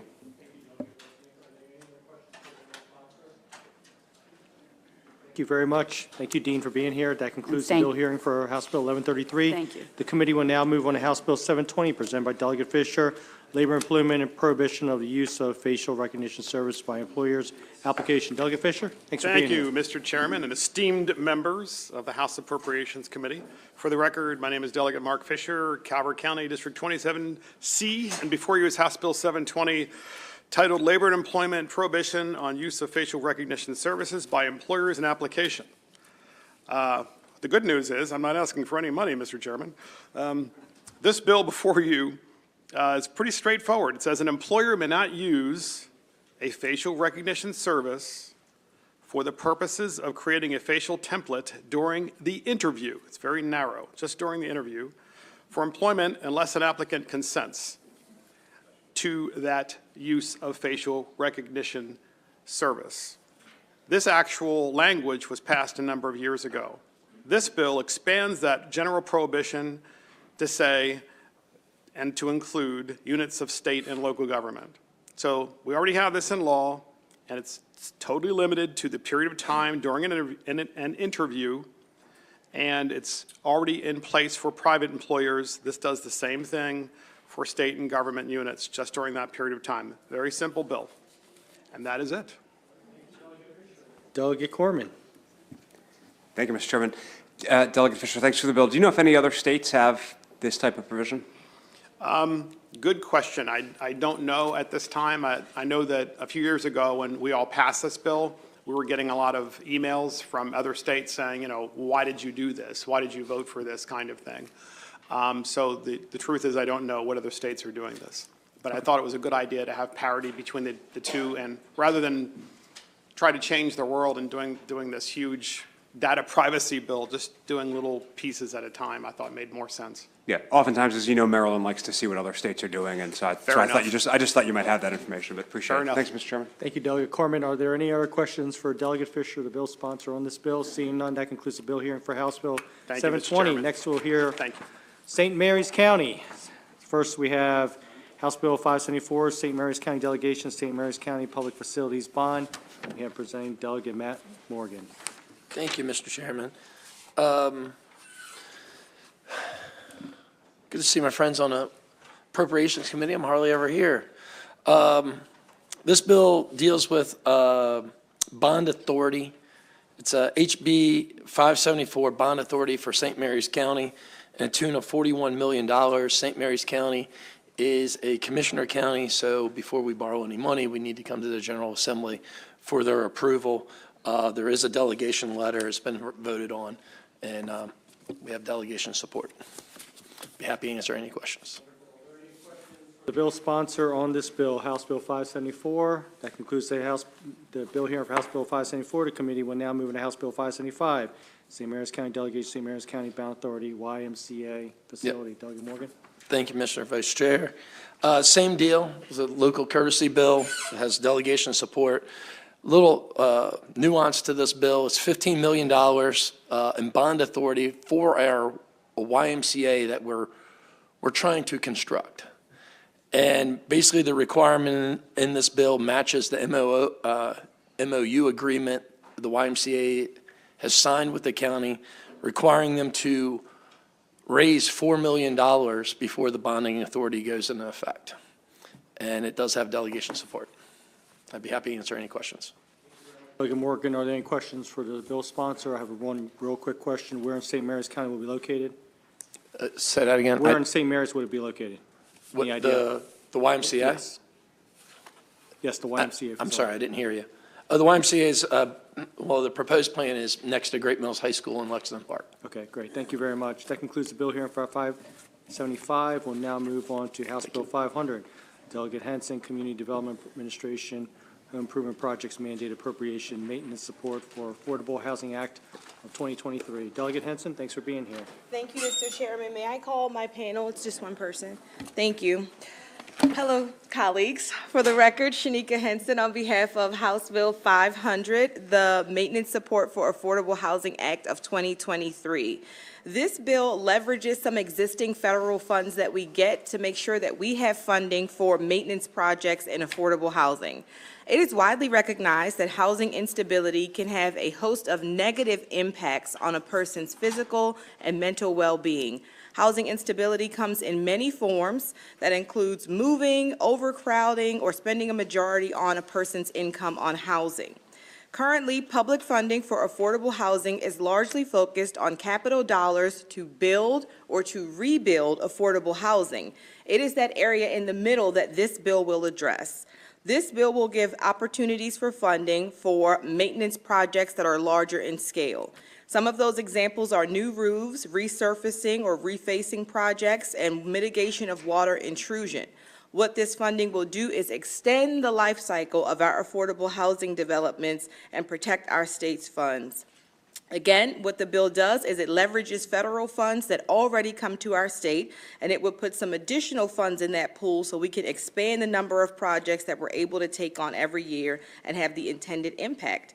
With that, I'll also note that we also had some testimony that was signed up orally from Homes for America, but they did have to go, so I regret that they aren't able to give their perspective as housing providers. But with that, I would ask for the committee's favorable report and consideration on this bill. Thank you very much. Thank you very much, Delegate Henson. Ma'am? Oops. Nope. Good, okay. Hi, my name is Karen Britton. I am with the Lighthouse Homeless Support Center, but my experience with this comes from the United Way in Winston-Salem, North Carolina. When I talked to Delegate Henson and she talked about this bill, I got pretty excited. With the high cost of building materials, construction, and rising rents, the need for creative housing solutions is more important than ever. I have direct experience with what Delegate Henson is proposing, and I can tell you it works. Not only does that funding keep affordable housing units online, it builds goodwill with landlords and lifts up communities. In Winston-Salem, I started a program that renovated 35 units for $35,000. It was a crisis response because of COVID and a need to get people out of congregate housing, but the results were more than I could have expected. In this case, the owner paid for the supplies, and donations we collected paid for a contractor to lead the work, paid for underemployed residents to help with renovations, and lunch for the volunteers and staff every day. When we moved someone in from the shelter, they immediately started working on their neighbor's home, building community. When community members saw the care that was given to these units, they reached out for help and got what they needed, whether it was food, housing, resources, et cetera, lifting community. Once vacant units were filled, maintenance was done on resident homes and landscaping, the crime dropped considerably, and neighbors began taking care of neighbors, establishing community. I also worked with corporations for their days of service. The volunteers were always apprehensive about the safety of the community, coming in with preconceived notions about the community. And after a day, they left with new understanding of the challenges underserved communities face, and some maintained their commitment to continue the support in the community, connecting communities. Finally, this work acted as a catalyst to attract investors to the area, seeing the commitment we had to creating successful communities, and in the end, the work created and or preserved over 1,000 affordable housing units. And in Winston-Salem, there's a shortage of 18,000, so taking 1,000 off of that list was really helpful.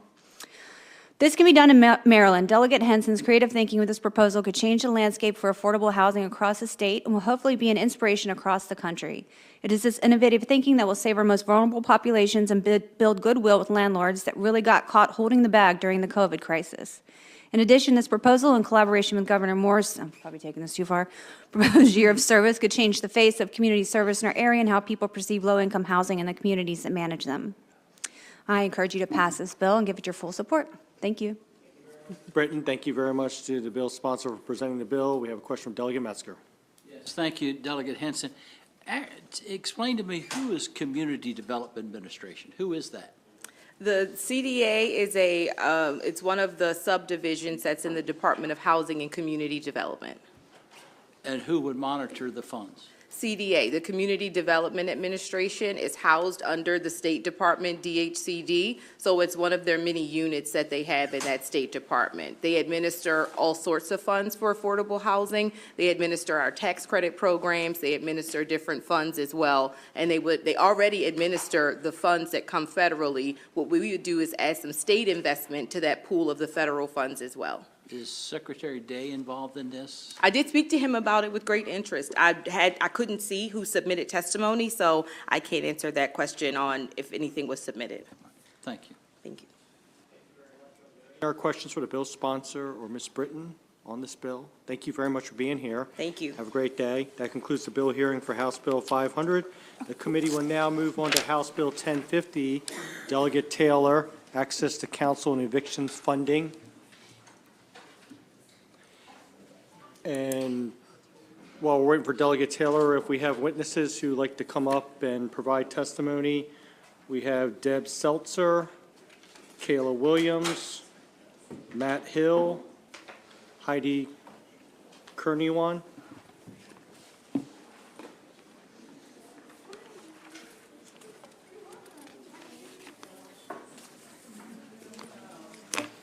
Two minutes for each of the witnesses, please. Thanks. Thank you, Mr. Vice Chair. Members of the committee, my name is Deb Seltzer, and I'm the Executive Director of Maryland Legal Services Corporation. MLSC is a legislatively created nonprofit created by the General Assembly to collect and distribute funds for civil legal aid across the entire state of Maryland. We were created in 1982 by this body and have been working towards the goal of ensuring that low-income Marylanders have access to stable, efficient, and effective civil legal aid ever since. We were also named the administrator of the Access to Counsel and Evictions program during the 2021 session. This is a vital program that provides services to tenants facing eviction across the state with a full implementation goal of October 1st of 2025. So we are undertaking a multi-year effort to build the program from the ground up. We are still very early in implementation due to funding delays, but the program has so far laid the important groundwork for full implementation and offered important services to tenants who are in what we call our Phase 1 jurisdictions. We are getting ready to launch a coordinated intake pilot project in Baltimore City this summer that will allow tenants to have one phone number and one website to visit to be connected to legal services providers. We've also just released an RFP for tenant outreach and education, which will be a very important part of this program to ensure tenants know that services are available. This July, we will expand to the remaining 13 jurisdictions across the state, and we look forward to offering these important services to tenants statewide. However, beginning in fiscal year 25, there is no funding designated for these important services through access to counsel and evictions. Stable funding is imperative for the program's success. An annual distribution from the Abandoned Property Fund will ensure baseline stability for ACE, the legal services providers, and tenants across the state. Thank you, and we urge a favorable report on HB 1050. Also on the witnesses, the bill sponsors here, thank you very much for being here, and if you'd like to provide some testimony on the bill. Sure, thank you. All right, Mr. Chair and members of the Appropriations Committee, for the record, I'm Delegate Kim Taylor, representing District 23 in Prince George's County. I'm here to present HB 1050, Access to Counsel in Evictions Funding. HB 1050 seeks to ensure permanent funding for the Access to Counsel and Evictions, or ACE program, which requires Maryland Legal Services Corporation to provide access to counseling services for low-income Marylanders facing eviction proceedings. The General Assembly established the ACE program in 2021 without any immediate funding. For this year, fiscal year 2023, the ACE program is funded through an appropriation and by using federal emergency rental assistance dollars administered by the Department of Housing and Community Development. Last year, we directly funded the ACE program for fiscal year 2024 and only fiscal year 2024 from the Abandoned Property Fund. And my notes have disappeared. No funding has yet to be designated for fiscal year 25 or beyond. That is why we seek to address, that is what we seek to address with HB 1050. HB 1050 provides ongoing, like you've heard before, stable funding for the ACE program by making the $14 million distribution from the Abandoned Property Fund a permanent distribution. Without consistent funding, it is impossible to achieve the ACE program's goal of full implementation by October 25. And a big part of this implementation is to be able to attract and reimburse providers for legal services rendered to assist qualified individuals who are facing eviction. Making this funding permanent enables ACE to fully staff, address infrastructure needs, and allows low-income Marylanders the opportunity to access legal support that is typically outside their financial reach. With that, I ask for your favorable consideration, and like we've already started, our panel will provide more details. Thank you. Thank you very much, Delegate Taylor, for presenting the bill. Are there the next witness, please? Good afternoon. My name is Kayla Williams, Managing Attorney with Community Legal Services of Prince George's County. We urge a favorable report on House Bill 1050. Community Legal Services of Prince George's County is a nonprofit organization established to provide civil legal services to low-income residents of Prince George's and surrounding counties. CLS currently has 2 eviction prevention programs, one in Prince George's County and one in Anne Arundel County. Since 2018, we have provided representation in more than 3,000 cases, a majority of which have resulted in evictions being prevented. We have provided legal advice in more than 5,000 cases, and our services have benefited more than 19,000 individuals.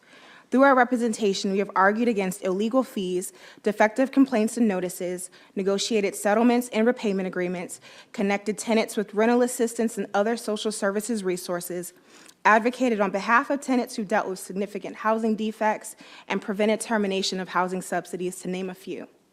Access to counsel and evictions funding has allowed many offices like ours to increase staff to ensure that we are able to meet the increased demand and need.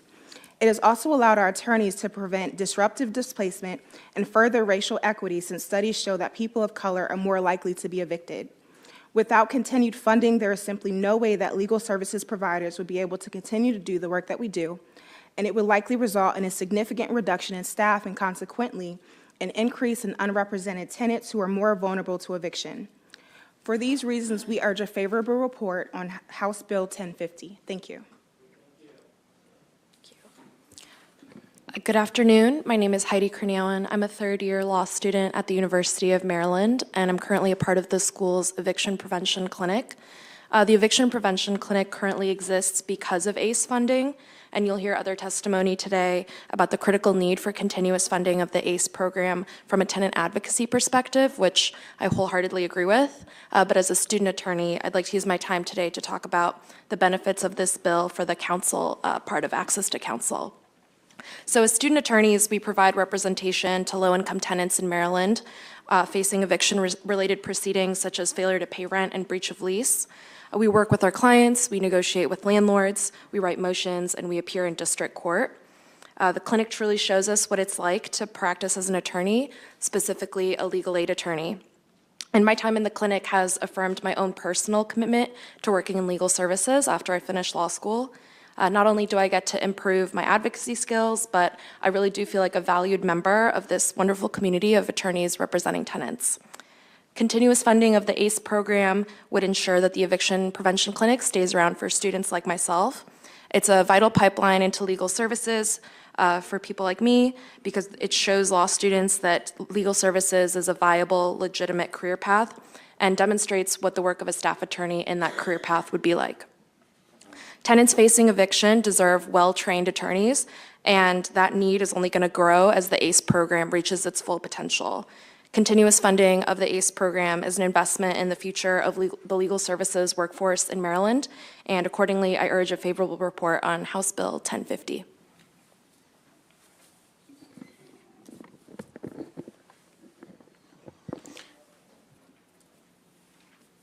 Thank you, Mr. Vice Chair. Members of the committee, my name is Matt Hill. I'm an attorney at the Public Justice Center, and we support the steady baseline of funding of $14 billion a year for implementation of access to counsel and evictions in HB 1050. I want to remind folks that Maryland is only the second state in the nation to ensure that all limited income tenants have an attorney in eviction cases. And so the stakes are very high to get this right. An example from my own practice, from my client, Ms. Jones, will help illustrate the point. Ms. Jones and her 2 children reside in Baltimore City. She began to experience flooding and a leaking ceiling, and the landlord refused to make repairs. At the same time, Ms. Jones learned that she had cancer, and she had to take off work and fell behind on the rent. She found herself in rent court, and that's where we began representing her. We helped her with what's called a defensive rent escrow, where you would put your money into escrow at the court until the landlord makes repairs. Once we got to that point, though, we didn't have to litigate the case further. We settled with the landlord. The landlord made the repairs, Ms. Jones got a reduction in the rent, and the landlord got paid. And I think Ms. Jones' case illustrates 3 points. One, that thousands of tenants around the state are already benefiting from access to counsel and evictions. They are helping to enforce their rights to safe, secure housing, and there's further data in my written testimony about exactly how that's played out in our organization. Second, access to counsel and evictions helps in the fair administration of justice. So we don't litigate every case to the hilt. Many of these cases settle, and that is a good outcome for all the parties and for the courts. Third, that the baseline of steady funding provided by HB 1050 would really help organizations like ours to plan for the future and to recruit highly skilled attorneys and paralegals to take these cases and make sure that this is a success. So we urge your favorable report. Thank you. Thank you very much to the bill sponsor and the witnesses who are up in this panel here. Are there any questions from the members of the committee? Delegate Metzger. Okay, thank you. Are there any other questions from members of the committee for this panel? Delegate Acevedo. Thank you, Mr. Vice Chair, and welcome, Delegate Taylor, and happy birthday again, in case folks don't know. It's Delegate Taylor's birthday. Thank you. Let's just all applaud her awkwardly. Just kidding. No. You could have given me a present. Applause. Thank you so very much for bringing this bill. Very important when we think about the pandemic and the fact that many of our communities are still reeling. I'm curious as to whether you all have seen, because I know there are some folks who are doing this representation in the courts and certainly know more than we would, but have you all seen an uptick in the amount of eviction cases being filed and adjudicated on, et cetera? We know this is important, right? But can you speak to that? What are you seeing and what are you hearing in the courts? So again, Kayla Williams, Community Legal Services of Prince George's County. We have seen definitely an uptick throughout the pandemic. There was a significant backlog in cases at some point, which slowed down the number of tenants that we were representing or seeing in court. But that has since not been the case. The court is managing the backlog, and as a result, we are seeing a lot of cases being filed, particularly with regard to failure to pay rent cases. And so a lot of tenants are showing up. A lot more cases appear to be filed. And there's also other cases that are being filed as well.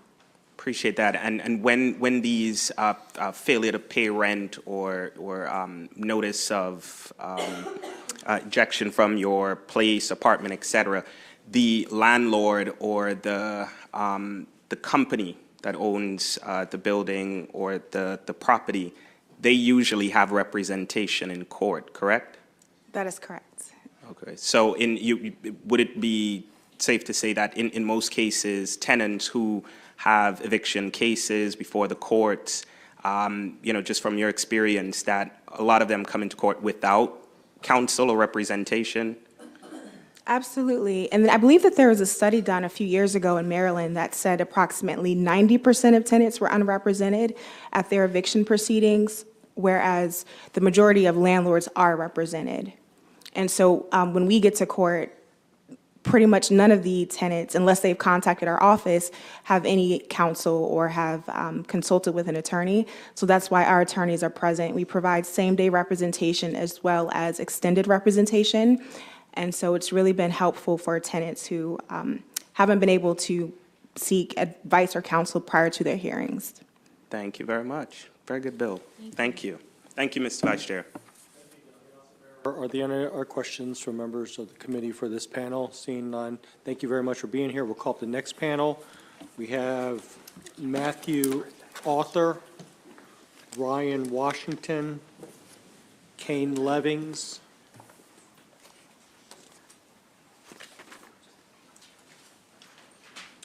Claudia Wilson Randall. Yes, that's me.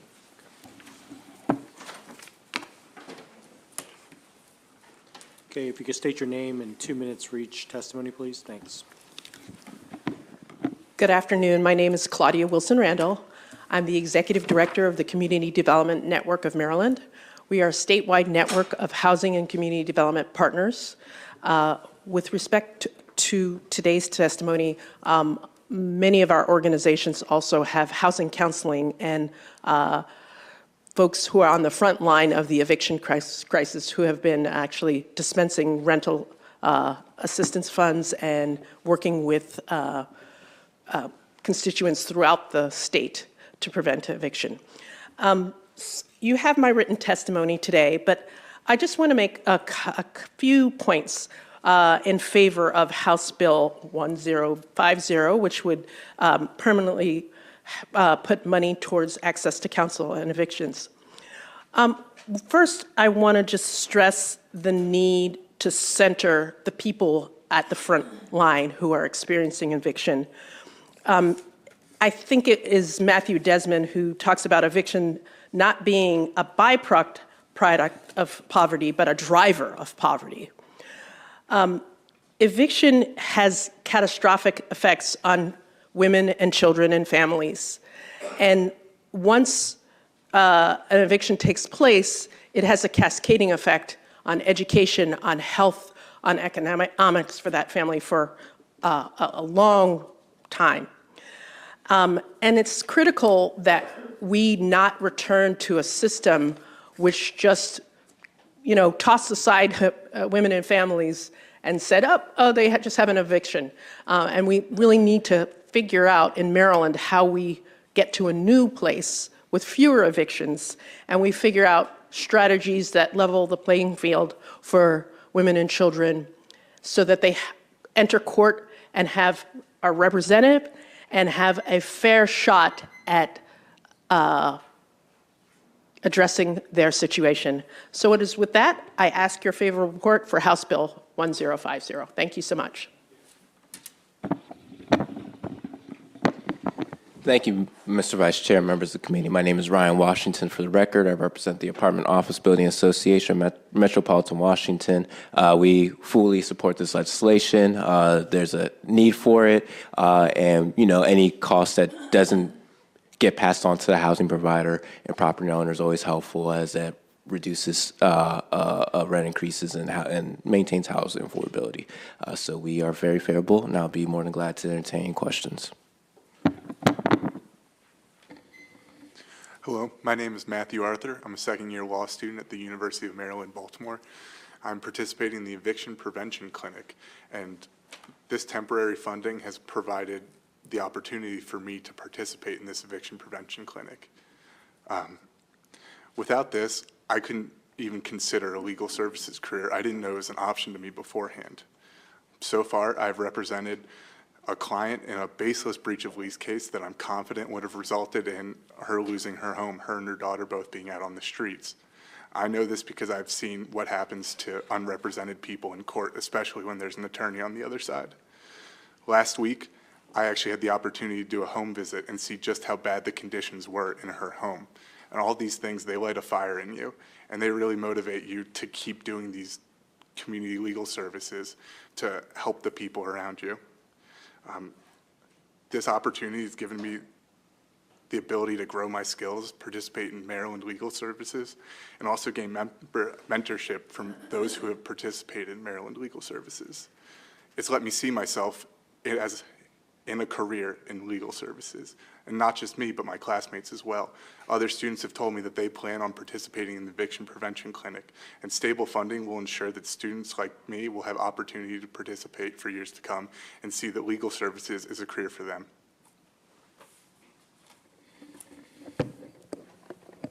Hi, good afternoon. My name is Kane Levings, and I'm an attorney at Disability Rights Maryland, or DRM. For my testimony, I will share an example of one case I personally handled in an effort to demonstrate the complexities of eviction cases and the importance of access to counsel. This client came to DRM post-judgment around October 2021, after a judgment for possession was entered against her in a failure to pay rent case in August of 2021. She lives in a rental assistance demonstration building, also known as a RAD building in Baltimore City. Because she lives in a RAD building, her rent is subsidized and should not exceed 30% of her income. RAD buildings have subsidized units, meaning that the tenant cannot take the subsidy if they move or if they are evicted. Unfortunately, in this case, management had incorrectly charged this client market rent of $928 for over 12 months, despite the client providing proof of zero income for that entire period. Instead of adjusting her rent share and revising her ledger, the property filed a second failure to pay rent complaint, alleging the client owed months of rent again at $928. When DRM stepped in, we had to handle the failure to pay rent case, the client's recertification for her income. We had to ensure that the management company correctly revised her income and revised her ledger, and we had to request the judgment vacated from August of 2021. If this client did not have access to counsel, she would likely have 2 judgments against her on her record, faced an eviction, lost her rental subsidy, and been prevented from moving to other subsidized properties or obtain a tenant-based voucher. Instead, the first failure to pay rent judgment was vacated, the second failure to pay rent complaint was dismissed, the client's ledger was revised, she remains housed, and she is still on the waiting list for a tenant-based voucher. To conclude, this August 2021 judgment was not vacated until March 1st of 2023, last week. It took over a year and a half to correct all the issues this one client faced at one property. This is just one example of the types of cases that we handle using access to counsel funding, and for these reasons, we request a favorable report. Thank you for your time. Thank you very much. Are there any questions from members of the committee for this panel? Thank you very much for being here. We'll call up the next panel, and that is Rena Shah, also Annette Marin, and Victoria Schultz. Is there anyone else here who signed up, haven't called their name? Okay. Whoever would like to start, please proceed. Good afternoon, Mr. Vice Chair and members of the committee. I am Rena Shah. I am the Executive Director of the Maryland Access to Justice Commission. We are an independent entity that is powered by the Maryland State Bar Association. We unite leaders to drive reforms and innovations to make the civil justice system accessible, equitable, and fair for all Marylanders. HB 1050 advances access to justice by enabling the Access to Counsel and Evictions law to be fully implemented, which helps Marylanders stay housed and avoid the many collateral consequences related to eviction and displacement. Additionally, I am also the chair of the Access to Counsel and Evictions Task Force. This is a legislative mandated body that was created by the ACE law in 2021. The ACE Task Force has 15 members, including 3 tenant representatives, 2 landlord representatives, legal services organizations, community groups, the MSBA, the judiciary, and the Maryland Legal Services Corporation. The ACE Task Force is staffed by the Office of the Attorney General, and the chair of the task force is appointed by the Attorney General. Our role is to evaluate the services provided through the ACE program, study potential funding sources, and make recommendations for policy improvements to ensure effective implementation. Our most recent report was delivered on December 31st to the governor and the legislature. And there, the ACE Task Force deemed permanent and ongoing state funding for the ACE program to be the top priority to ensure continuity and confidence in building and implementing a successful statewide ACE program. In light of the end of the pandemic era protections and the proven effectiveness of access to counsel, the ACE Task Force asserted that the ACE law is poised to serve as the strongest bulwark against disruptive displacement and eviction in Maryland. For these reasons, we urge a favorable report on 1050. Thank you. Thank you. Good afternoon. My name is Vicki Schultz. I'm Executive Director of Maryland Legal Aid. Maryland Legal Aid wholeheartedly supports HB 1050, which will provide ongoing stable funding to the Maryland Legal Services Corporation to ensure the continuation of this groundbreaking access to counsel and evictions law, which levels the playing field for tenants facing eviction, provides vital housing stability for low-income Marylanders, and addresses the disproportionate impact of evictions on Black and brown renters in our state. As the largest provider of civil legal services in our state, our 12 offices serve the civil legal needs of Marylanders. Maryland Legal Aid will be in every jurisdiction as the ACE program is fully implemented to ensure that Marylanders' right to access counsel when facing eviction is fully realized in Maryland. It's an anti-poverty strategy and investment that pays long-term dividends by promoting housing stability and reducing the number and impact of evictions. Providing counsel leads to better outcomes and a fairer, more efficient court process. However, Maryland is just in the beginning stages of implementing this law. It'll be a multi-year endeavor requiring extensive outreach and education, collaboration with the judiciary, coordination among legal service providers, and a need to hire and retain legal advocates to make sure the commitment to provide counsel is real. But the lack of ongoing, stable, secure funding for the program will hamper the implementation of the program and deprive low-income Marylanders facing eviction of the legal representation that they desperately need and that the General Assembly intended to provide. Further, hiring and retention for Maryland Legal Aid and other providers has been a particularly difficult challenge without secure funding, especially in today's employment market. Compounded by that is the fact that, on average, Maryland Legal Aid attorneys and other MLSC grantees are the lowest paid publicly funded public interest lawyers. With that, we urge a favorable report on HB 1050, and thank you for your time. Good afternoon, Vice Chair, members of the committee. My name is Annette Marin, and I am a housing paralegal representing CASA. CASA is the largest immigrant rights organization in the Mid-Atlantic region with more than 120,000 members in Maryland. We envision a future where our members stand in their own power, our families live free from discrimination and fear, and our diverse communities thrive as we work with our partners to achieve full human rights for all. The reasons for passing this bill are manifold. As you know, the General Assembly has already mandated the right to counsel on evictions. Our problem now is permanently funding the mandate. As an example of the importance of this bill, I have the story from one of our CASA members, Axel, who was being taken to court for allegedly unpaid rent of over $5,000. He insisted he was current on rent and had the receipts to prove it. Just a few weeks ago, the attorney for his landlord was prepared to go forward and get a judgment to evict him. When CASA's attorneys intervened, we found two important facts. First, the landlord's computer system had a glitch that caused the bill to appear several $1,000s higher for every tenant in court that day. Upon discovery of the glitch, almost all cases were dismissed, saving a dozen additional tenants from a negative judgment. Second, the landlord had failed to record one of Axel's payments in 2021, for which he had proof of payment. The amount of his balance kept increasing due to fees that he ultimately did not owe. Even Axel did not know what was causing this high balance, and it took conversations with the lawyers to discover the error and guarantee the dismissal of his eviction action. The benefits of representation extend far beyond what can be discussed here. They also are contained in the vast record compiled when the original ACE bill was passed.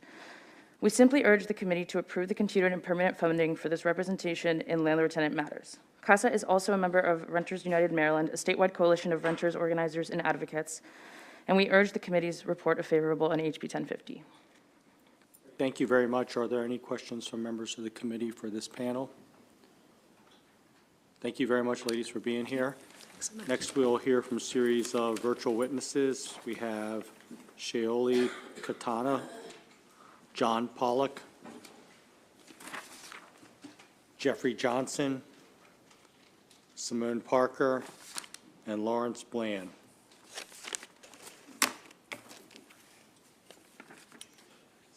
Shaoli Katana, if you'd like to start. Thank you. Good afternoon, Mr. Vice Chair and members of the committee. For the record, my name is Shaoli Katana, and I serve as Advocacy Director of the Maryland State Bar Association, representing thousands of attorneys and judges across the state. The MSBA strongly supports HB 1050, and I echo the sentiments of my colleagues and would like to share a few points.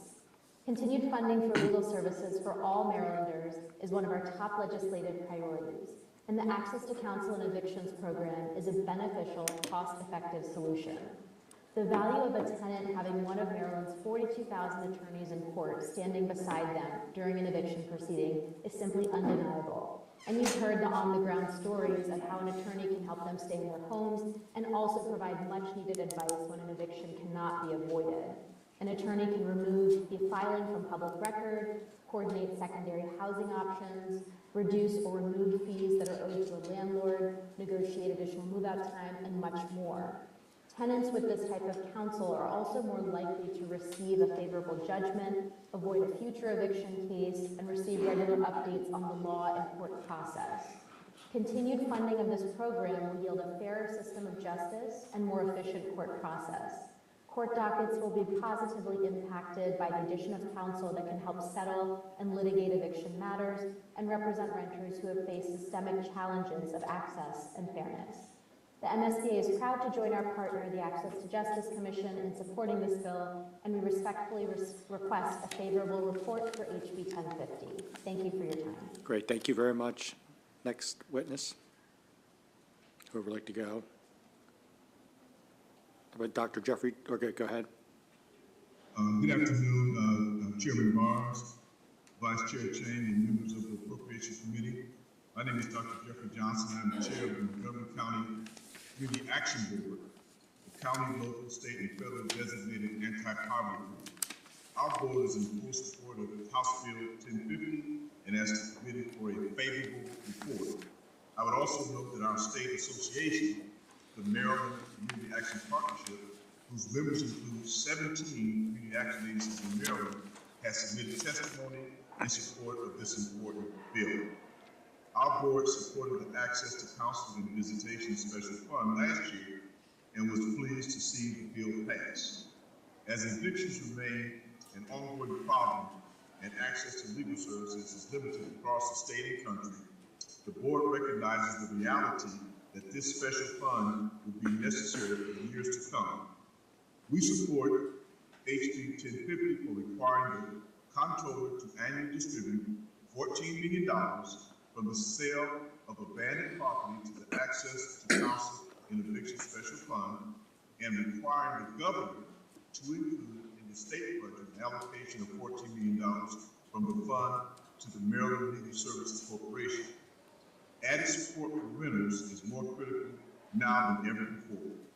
The effects of the pandemic on low-income residents were only exacerbated by the already limited supply of affordable housing. According to the Maryland Community Action Partnership report, the Montgomery County Self-Sufficiency Standard for a household with 2 working adults, 1 preschooler, and 1 school-age child is now $122,943, over 4 times the federal poverty level. Added supports for families struggling to meet the self-sufficiency standard are desperately needed, including legal assistance funded by HB 1050 if the household finds itself in the unfortunate circumstances of facing eviction. We ask the committee members to support this bill and to continue to explore policies that will help Marylanders find and maintain affordable housing. Thank you, sir.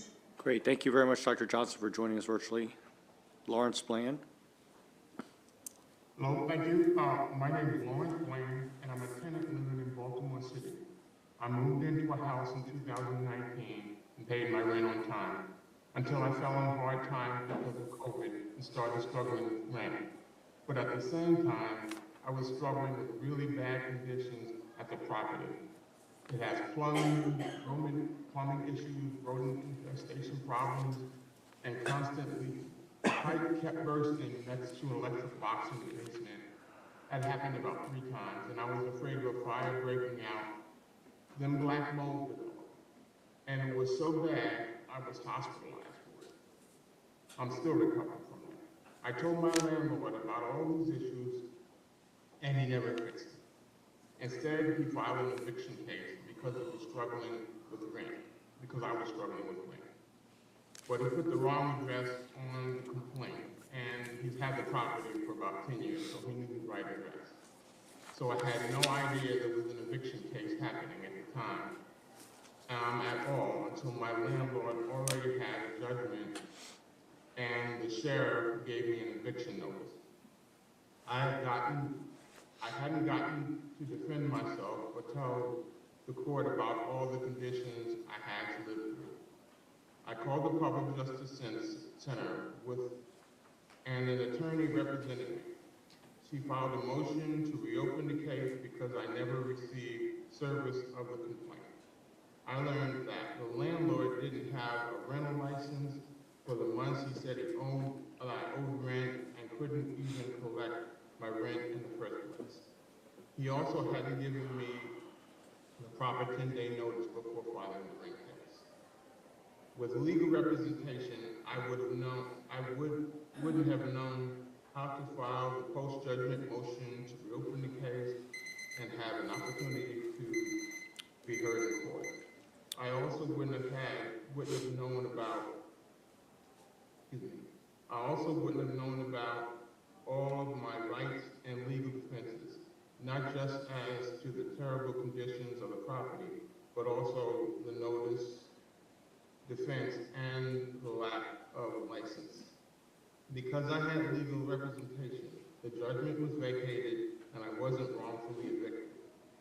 It is so important for tenants to have access to legal representation, especially tenants like myself who couldn't afford to hire an Okay, attorney. thank you, Mr. Bland. Thank you very much for your testimony. Really appreciate it. We have a 2-minute time frame, so we appreciate it. Thanks for joining us.